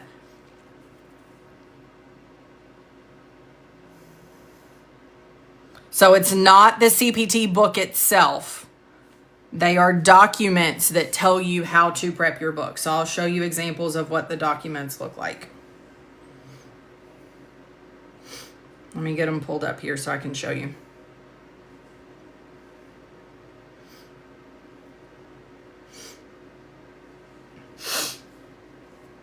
So when you get the document, it's going to have whited out areas. That is for copyright purposes. So anything that is whited out are areas that you don't have to focus on, but it tells you exactly what to highlight, what to underline, what to write in. It makes the book make sense. So if you are struggling with comprehending the guidelines and deciphering them and breaking down guidelines, this book prep will really help draw out the important parts. So that's what your book prep documents look like when you purchase them. So again, it is not, you are not buying the CPT book. You are buying the book prep document. So I want to make that very clear so that nobody's expecting to get a physical copy of the CPT book. Kelsey, if you fail the exam, what then? You can take it again. If you purchase the legacy course, you get two attempts at the exam. So if you do not pass the first time, then your retake is included within the cost of the course. Usually, if you do not pass the first time, then it's recommended to either do like a boot camp, do more study, not study guides, do more practice exams, things along those lines. So what's the difference? Are you talking about between the CPT manual itself and the book prep documents? So the CPT manual itself is this. Right? Mine is already prepped, but whenever you guys get yours, it's going to be blank. You're not going to have any writing, any highlights, or anything like that in it. The book prep documents are going to be what I just showed you. That just show you what to write. It is not a copy of the book. You cannot print this book out and take it into the exam. You will not have all of the pertinent information. You will not have parentheticals, you will not have guidelines. Like there's a whole bunch of stuff that's right here that I just didn't prep. Also, whenever you go into the exam, you have to take this book. If you do not have this book by a publisher, they will not let you take the exam. Do we need books to do chapters 1 and 2 in Blackboard? Nope. You can do the interactive lectures and then do everything that you need to do assignment-wise within the course without the books. So you can do chapters 1 and 2 because those are med term and anatomy. And then your business of medicine, you'll have interactive lectures and stuff for the business of medicine. So you have to have your CPT book for the exam. If you want the book prep to help you prep your book, then you can. It's not a requirement. Yeah, you get to take all 3 of your coding manuals into the exam, Jackie. 100%. They do not expect you to memorize anything. Lynn, we do not have payment plans for book prep. The minimum to get book prep, or the minimum to finance, is $1,000.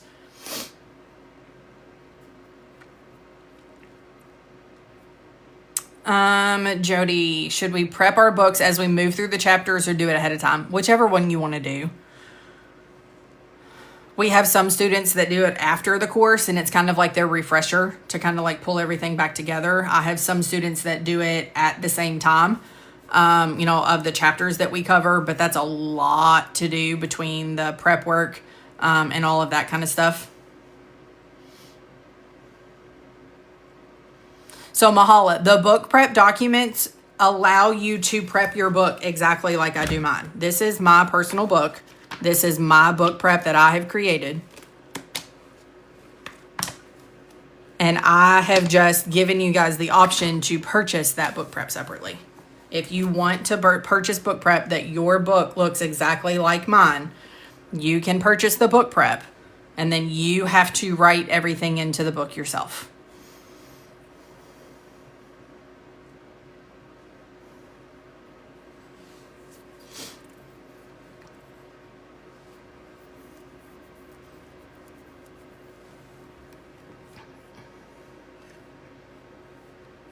Okay, I think I've gotten everybody's questions.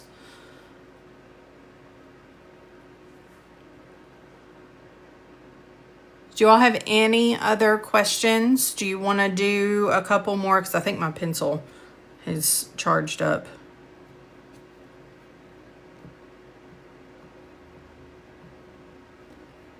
I'm trying to see if my pencil has charged any. Yeah. Do y'all want to do some more? Would you suggest the coding course alone or the coding and billing course? And then Aaron has the same question. So if you look at the courses, okay, so typically you'll have a lot of people say, well, you don't have to have a certification to do billing.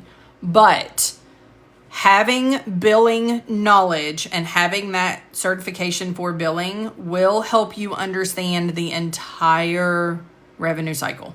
Okay. It will help you become a better coder because you're going to know why we have to do certain things and then what happens before and after you code the claim, things along those lines. So I have a lot of billing knowledge. I used to teach billing at a local college that I worked at years ago. So I am actually getting ready to get my billing certification. Just that way I can prove that I have that type of knowledge.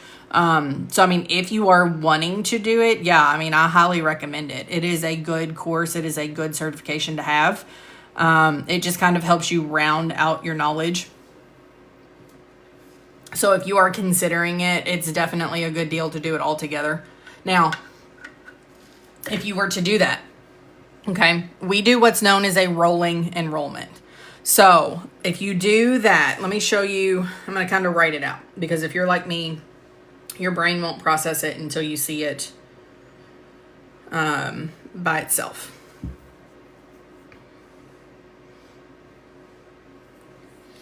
So if you were to do both the CPB and the CPC course.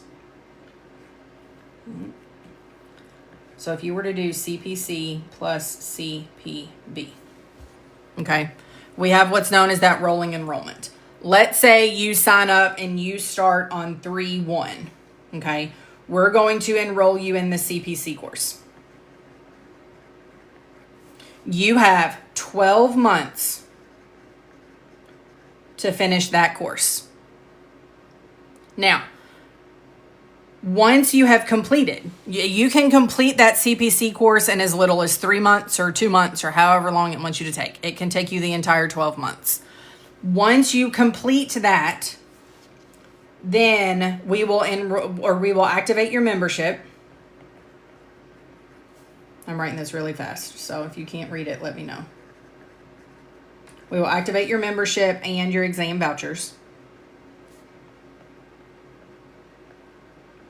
And you have 12 months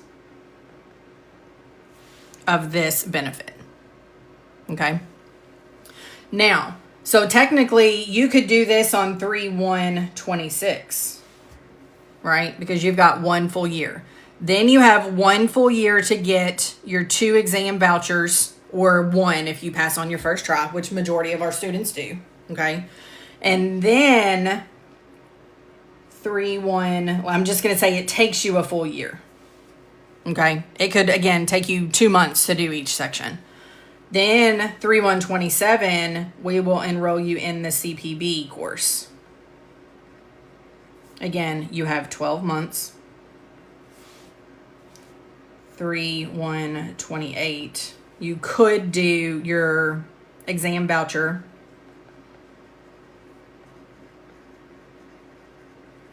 for 12 months.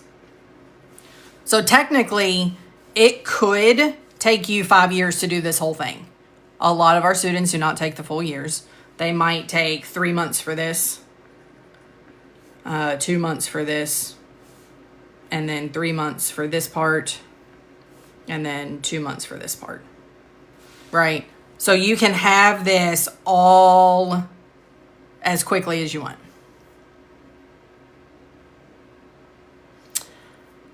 Is it less expensive to purchase them together? I believe there is a little bit of a discount if you purchase them together. Yeah. If you finish sooner, do you have to wait 12 months to start the next program? Nope. Like I said, you can finish it in 3 months, do your certification, and then 5 months, do the CPB. Can you reverse it and do your CPB first? You can if you really wanted to. Sorry, I've got something going on in my throat. You can if you wanted to. However, while you're doing the CPB course, you are going to have to learn some of your coding. So that's why we have you do the CPC course, because you're going to learn your coding and then be able to apply the billing knowledge to your coding versus having to learn some coding and some billing all at the same time. My course is up in April and I'm only on chapter 9. Do you have a lot of students getting extensions? I mean, we have had some students that have gotten extensions. Yeah. If you need the extensions, I believe, do not quote me 100% on this. Shoot Rachel an email. But if you need an extension, I believe it is $60 a month. Shoot Rachel an email and she can let you know for sure. You take your exam next month and you've been annotating. How long would it take me with the book prep?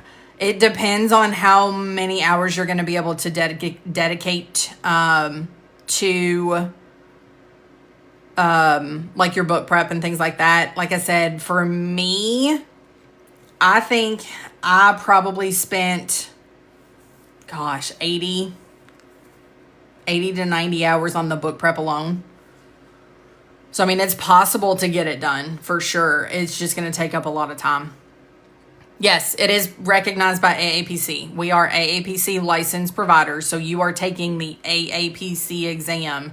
You are just using us as your point of contact versus AAPC.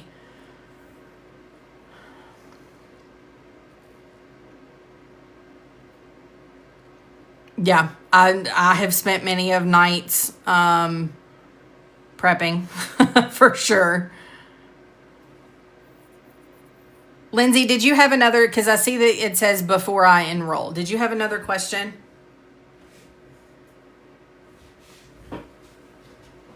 That I just didn't see that came through? Jody, what do you mean say hello to Jack and Brent? Am I missing something? Did I miss a comment? No, I meant starting med-term before enrolling in the course. Gotcha. Yeah. Yeah. So if you feel like you need that refresher on med-term and anatomy, you can kind of refresh each section as you go through. So like as you're doing the integumentary. Oh, they're just listening. You can do like your med-term and anatomy for integumentary as you're learning coding for integumentary. If you want to kind of refresh and do it that way, if you want to do it all ahead of time, then that's totally an option too.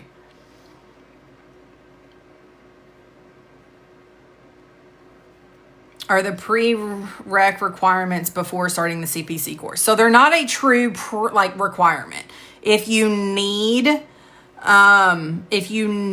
that knowledge, then it's required, or it's not required. It's recommended to do it prior to. But it's not a requirement. We're not going to ask for, like a transcript from another place or whatever like that. Besides instructor-led learning, do students get together to learn together? I mean, I think we've had some that have kind of like grouped up together, but I mean, it's not anything that we facilitate. But there's a lot of people that are in the other like groups on Facebook and things like that kind of like go together. That they kind of group together and might like hold like personal study sessions together, but it's not anything that we facilitate. Does the coding course teach med-term and anatomy, or is that separate? There is a very, very high level overview in the course for med-term and anatomy. But if you don't have knowledge of it already, then it's recommended that you do either the MTAP, the prerequisite course, or so like, for example, the med-term and anatomy review in the textbook is from page 37 to 72. So you've got about 35 pages, right? Whereas if you were to do a full comprehensive review, this is an entire textbook of a ton of pages of material. So you've got 700 pages at least of material, right? So it really is just going to depend on how high level of an overview you need or how comprehensive of an overview.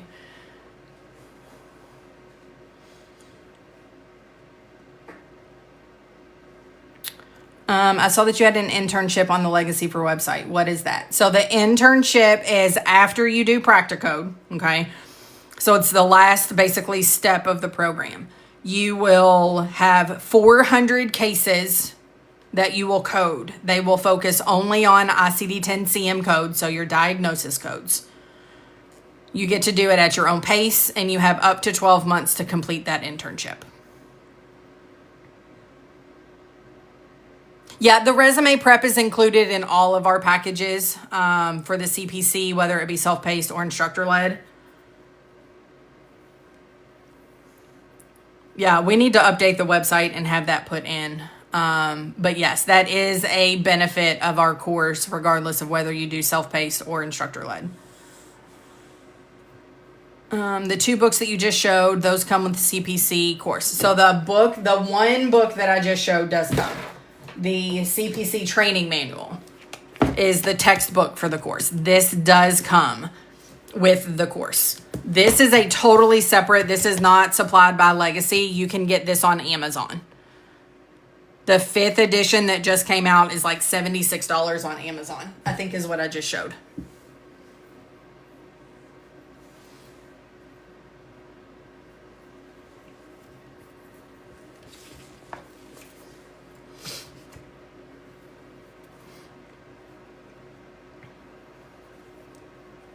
Okay. Any questions? Y'all have had some really good questions tonight about the course itself. Anything, like I said, even the courses, right? Even if you were to do the self-paced CPC course, make sure, and I'm going to take everything out, make sure, even if you're doing the course, you use that TRCC coupon code and you still get 10% off.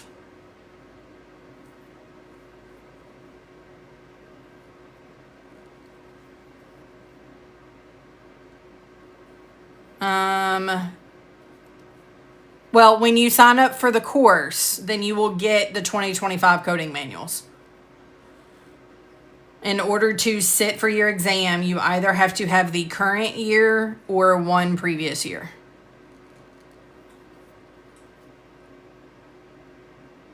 Do I ever go live on Instagram? No, because I only have like 12 people that follow me on Instagram. So I have most followers here and on Facebook. So these are the 2 platforms that I tend to focus.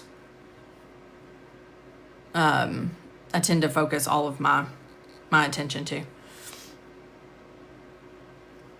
Instagram has some really weird algorithms. The MTAP includes 3 ebooks. So with the MTAP, let me get to that page real quick and I'll show you. The MTAP includes 3 ebooks. You get a medical terminology ebook, a structure and function, which is going to be your pathology, and then, your anatomy, and then your understanding pathophysiology text ebook. So you get 3 ebooks with MTAP. And technically it's 3 separate courses within Blackboard. There's going to be 1 course for MedTerm, 1 course for anatomy, 1 course for pathology.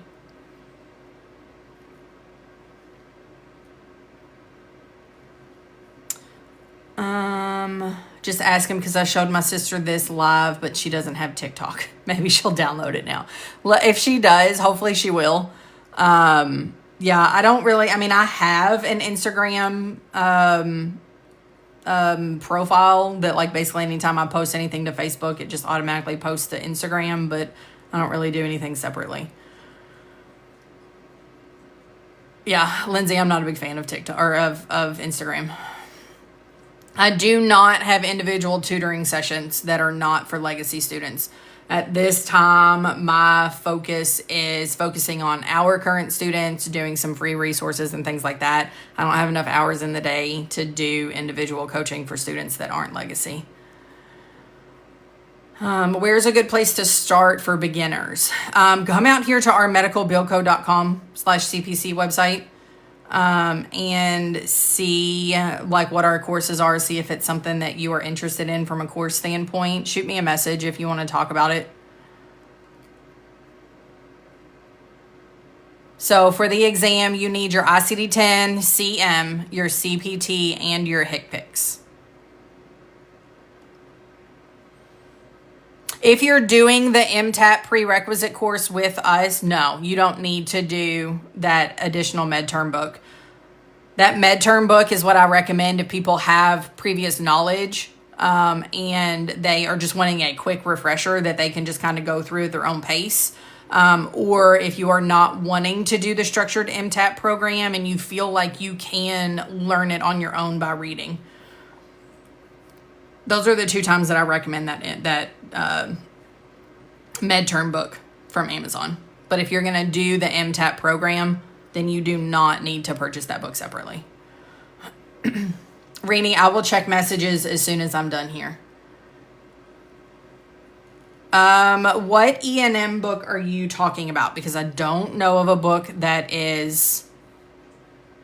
Oh, yeah, Cindy, if you're a legacy student, then in your welcome email from Rachel, then there should be a link for how to schedule sessions with us. If not, shoot me a message. Shoot me a message or an email. Actually, email is probably going to be better. Shoot me an email and we'll get the link over to you for tutoring sessions for legacy.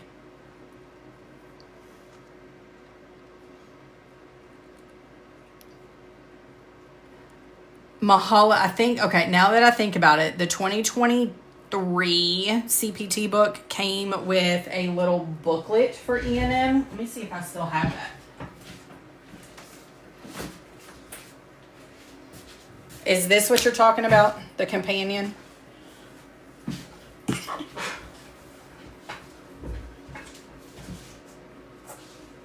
And as you can tell, I haven't used it in a while. So don't judge that. It's literally been just sitting on my bookshelf. So this, no, you cannot even take this into the exam. Nope. Even in 2023, when this was released, you had to only have the 3 manuals. This was just helping you understand the changes that happened in 2022, 2023. So no, you don't need this. This is nothing that you need. Whenever you get your 2025 manual, then it doesn't even come with this companion anymore.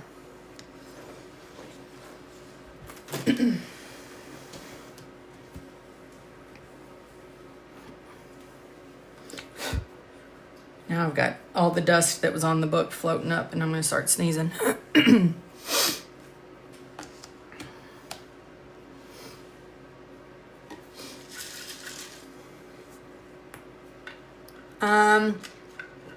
Sorry, Lindsay, I just saw your question about how long does MTAP add to the typical completion time.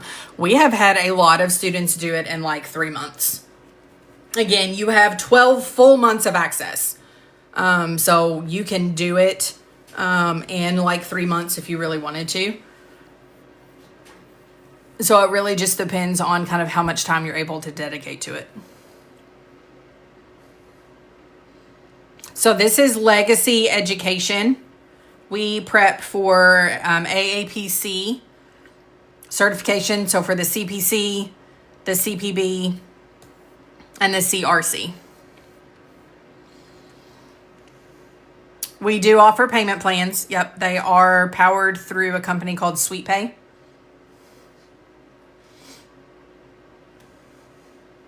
So if you're wanting to look at financing options, then you just click on that link and then you'll either click up here to start your loan options. You'll fill out your information.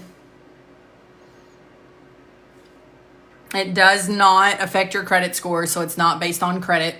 You just have to enter some information to verify your identity. But this is the financing for SweetPay.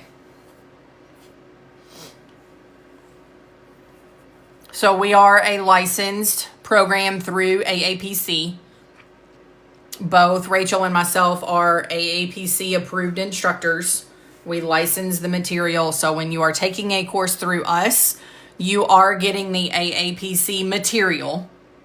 You are just using us as your point of contact instead of going directly through AAPC.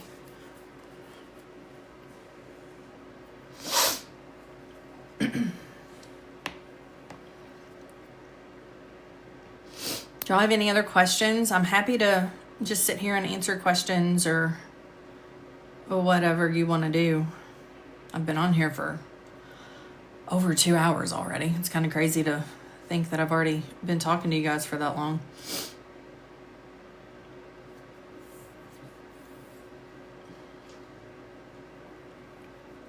You're welcome. I'm absolutely happy to help answer questions anytime I can.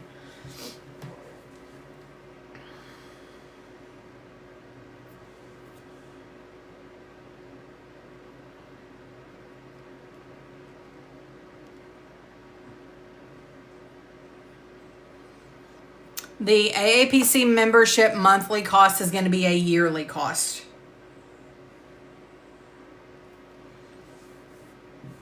So your CEUs are due every 2 years, and then your membership is due every year. I do believe that you can break down the membership and make payment plans on it. I'm not 100% positive on that.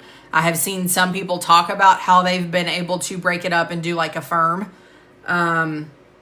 I personally have not had to pay my membership dues in a long time because my employer, I'm very blessed in the fact that my employer does pay for my membership dues. So I don't know for sure, like whether or not it is able to be financed through a firm or whatever. They do all of their financing directly through AAPC. You took classes at DeVry. Yeah, I've heard their program is not the best. Yeah, I've heard that their program tends to focus more on billing than coding, and there wasn't really a whole lot of support, unfortunately. I wish I could make those places go away, but so Jeannie, your hospital used to pay for them, but they don't anymore. That stinks. Like I said, I'm very lucky and I'm very blessed and I'm very thankful that I have not had to pay for my membership dues. They actually also pay for my CEU or the webinar certification. So I don't have to pay for any CEUs either.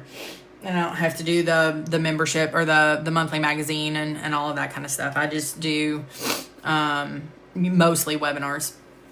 I'm very, very thankful for that because I know that not everywhere does that. So,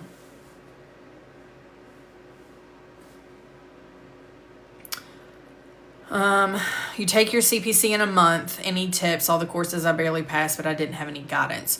Do a boot camp. That's the big thing. If you do a boot camp, it kind of like is a very high level comprehensive overview. Do that. Do your book prep. Do your AAPC practice exams. Those are huge. That will give you a lot of practice. We do actually have those available as well. So we have a total of 12 that are available through us. So we have A through F, 2 separate bundles if you wanted to do them in bundles. We have A through F, and then because we are licensed AAPC program, then we do have an additional 6 that are available for purchase. So if you want those practice exams, again, you can use that code TRCC. Yeah, Mahala. I went through an associate's program and paid about $36,000 in loans, and I'm still paying on it. So yeah, I agree. I wish I knew what I knew, or I wish I knew then what I know now, like 17 years ago. I would have never done an associate's program because I had all of like the computer classes and psychology and all of those things that you have to have an associate's degree. But I'll be totally honest, in my career, my associate's degree has never like held me back, or it's never really like offered me a benefit.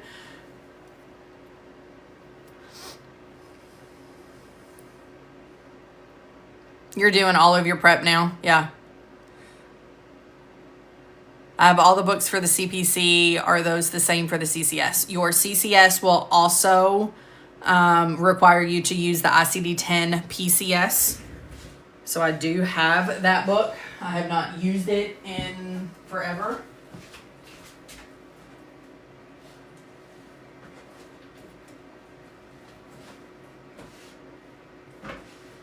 around here somewhere. I do have the ICD-10 PCS. It is a totally different code set. I tried to learn it, and my brain did not want to comprehend it. Okay, so your ICD-10 PCS is going to look completely different from ICD-10 CM. Completely different. So it is a whole different code set. It has a whole separate type of guidelines. It's a whole different thing. So that's why a lot of people will start out with the CPC and then they will go into the CCS. So just keep that in mind. If you're doing the CCS, you do have to have this book in addition.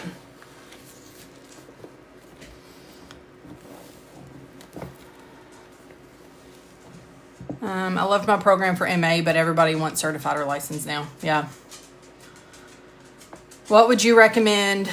What certifications first, CCS or CPC as a new coder? Most people start out with the CPC and then they go to the CCS just because it is a lot more intense of a certification. PCS is used for facility coding, for the facility portion of procedures. So on your facility claims, you won't report a CPT code for procedures. On the facility claim, you will report an ICD-10 PCS.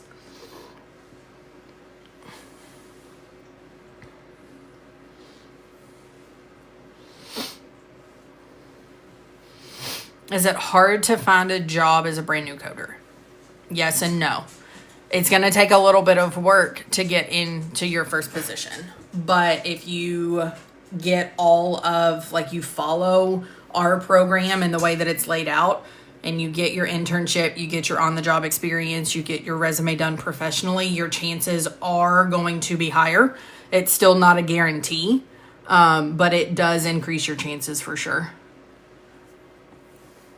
We have many, many students that get jobs within a couple of weeks of getting certified because they are able to code from scratch. They are able to completely comprehend everything. So the CRC program, here's everything that the CRC includes. You get the online class through Blackboard for the CRC, workbook and textbook, coaching, access to the program, and then your HCC internship. Now, the reason that it does not include the book, because you need your ICD-10-CM or the membership, is because most of our students that go through the CRC already have all of, like the membership and their books and stuff because they already have their CPC. And then you do have to purchase the exam separately. So that exam voucher is going to be an additional cost to the program. But again, it's all because we wanted to keep the cost low for the program itself. Now, we can purchase the exam voucher for you if that's something, and we can invoice you for that, for the exam voucher. Or if you already have your membership and you already have all of that, then you can get your exam voucher directly through AAPC. You've seen entry-level jobs, they want the certs. Yeah, so your certification is going to be a requirement. Some of your entry-level are going to want some type of experience. They are going to want you to not have the apprenticeship. So they're going to want to see you go through a program and do the Practicode to remove that apprenticeship. But there are some entry-level jobs that will hire people directly out of school with no experience, with the A, and all of that kind of stuff. It's just going to depend. There's going to be both out there for sure.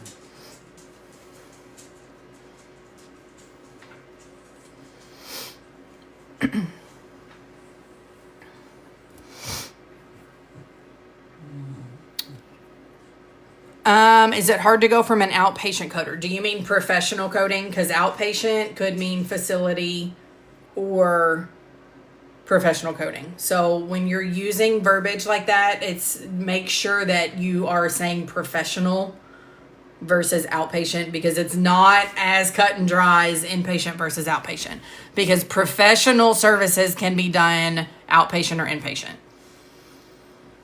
But it's not a huge jump, because you already have some ICD-10 experience and things like that. You just have to learn the risk adjustment knowledge and the payment methodologies and the audit types and things along those lines from a risk adjustment standpoint. So it's not as big of a leap as a lot of people think. So what is the CRC? CRC is a risk adjustment coding. So the easiest way to explain it is the insurance companies and the hospitals and whoever is using risk adjustment, they are putting a value on the risk of what it would be to take on that patient care.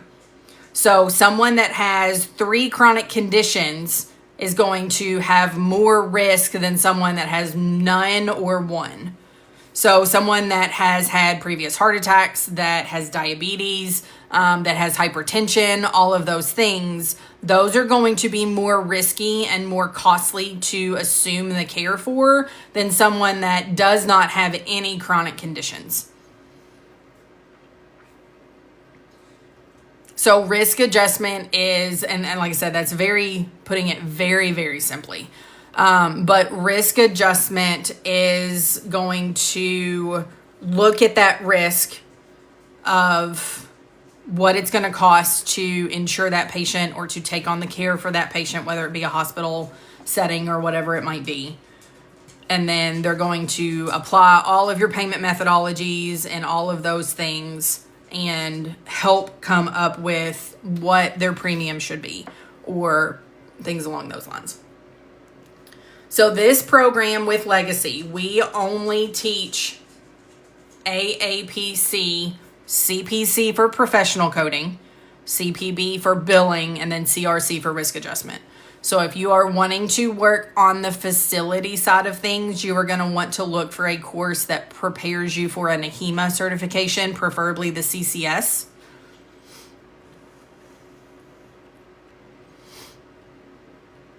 For someone who wants to specialize in helping mental health providers, would you suggest that someone take the medical billing and coding and then follow it up with behavioral health training? Yeah, that would be a good path for sure. Because you would have the billing knowledge with the CPB, you would have the coding knowledge from the CPC, and then you could hone in and specialize in behavioral health. Yeah, absolutely. 100%, Allison.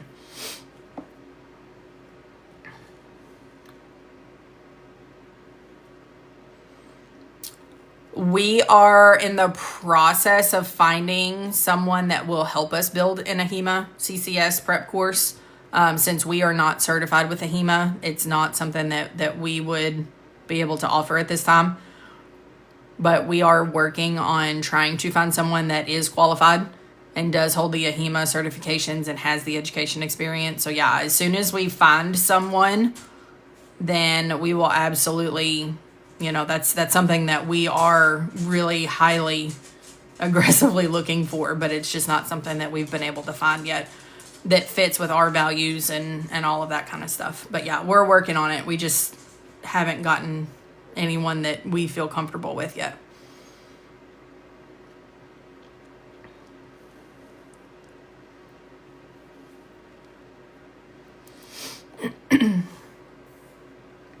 Y'all have any other questions? I'm trying to think. I've gone over most of the stuff. I've gone over boot camp. Yeah. Is an RHIT or an RHIA worth it? If you're wanting to do more management or healthcare administration from a facility side of things, then the RHIT and RHIA can be beneficial. But if you're wanting to stay on the professional side of things, it's really not going to add a whole lot, to be perfectly honest. Oh, okay. So you've had your billing certification before. Was it the CPB, Allison? Yeah, absolutely. You can absolutely make a decent pay with a CPC. Your average CPC, hang on, let me see if I still have the website pulled up. The average, no, I don't have it pulled up. I can find it again real quick though.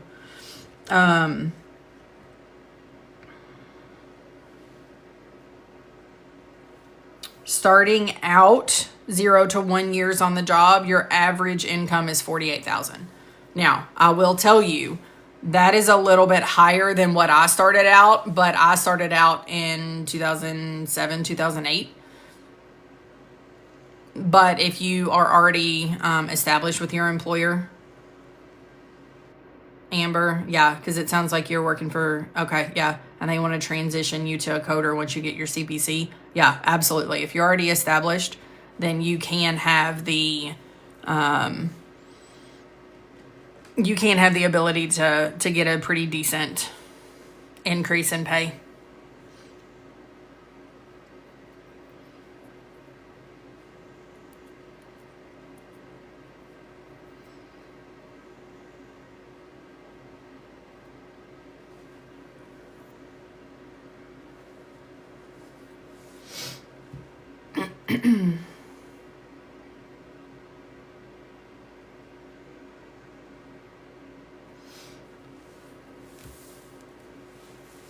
You're welcome. Absolutely. Yeah, Amber, I'm happy to answer any questions that you guys have.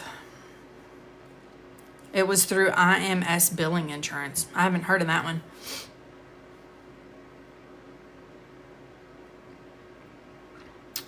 What's the best way to start school for billing and coding? I am a little biased in the fact that I highly recommend our courses through Legacy. Well, let me find my page again here real quick. Here we go. But we offer at our price point for the courses, we offer so much more than courses that are twice as much. So with our courses, the self-paced course is $2,700. You get basically anything and everything that you will ever need to become certified, plus your first year of membership. You get Practicode, which is going to remove that apprenticeship. And then you get your HCC internship. So that gives you actual on-the-job experience. So I would highly recommend looking into our course at Legacy Education. The website can be at the link in my bio, or you can go to medicalbillcode.com/CPC. And then if you are interested, shoot me a message so that we can talk about it for sure. But you can use code TRCC and get $270 off or 10% off of your course.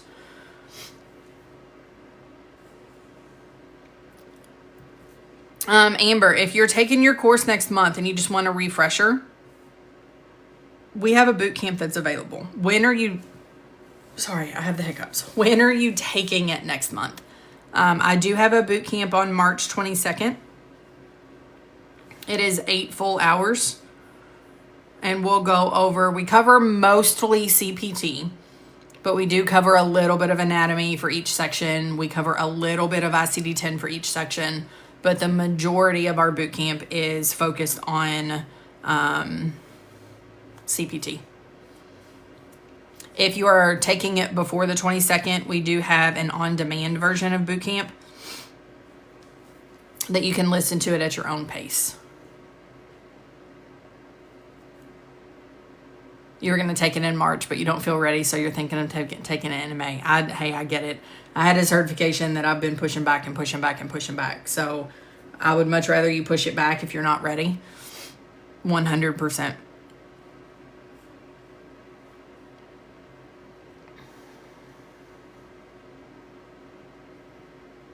So I would do the boot camp. I would do AAPC practice exams. And then if you feel like your book does not make sense to you as far as like you want notes and things to put into your book, then I would consider doing the book prep section as well. But for sure, 100% your practice exams. That's hands down the number one thing that I recommend. That's going to give you an idea of what to expect on the exam. It's going to give you an idea of how your questions are going to be worded, what types of questions are going to be on there, all of that kind of stuff. If you feel like you need a refresher, then that boot camp is a really, really good option. Like I said, it's 8 full hours of us just diving into the material. It's a high level in some areas. Some areas we go a little bit more in depth. And then, like I said, if you want help on prepping your books, then we do have book prep documents that are available. Anything that you purchase on the website, then use code TRCC and you'll get 10% off. Because trust me, I know even if it's just $10 here, $5 there, every little bit goes a far way.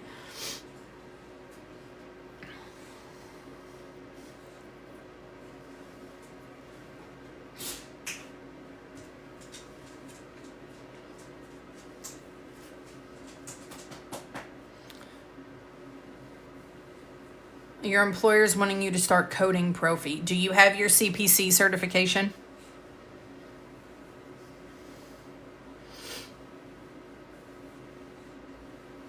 Okay, so you have your CPC. How long has it been since you got your CPC? Because that is what Profi coding is. So if it's been a while, then you might just need a refresher.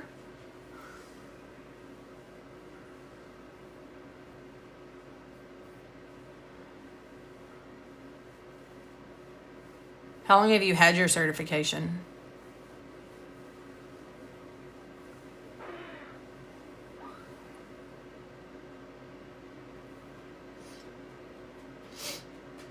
One year, your coding facility now. Okay. I mean, really, it just sounds like you'll just need a refresher on your CPT. Like I said, we do have a boot camp that just kind of refreshes on CPT. I don't know if that's something that you're interested in, or you can watch study sessions that I host on Wednesdays. All of those sessions are recorded, so you can find those out on YouTube as well.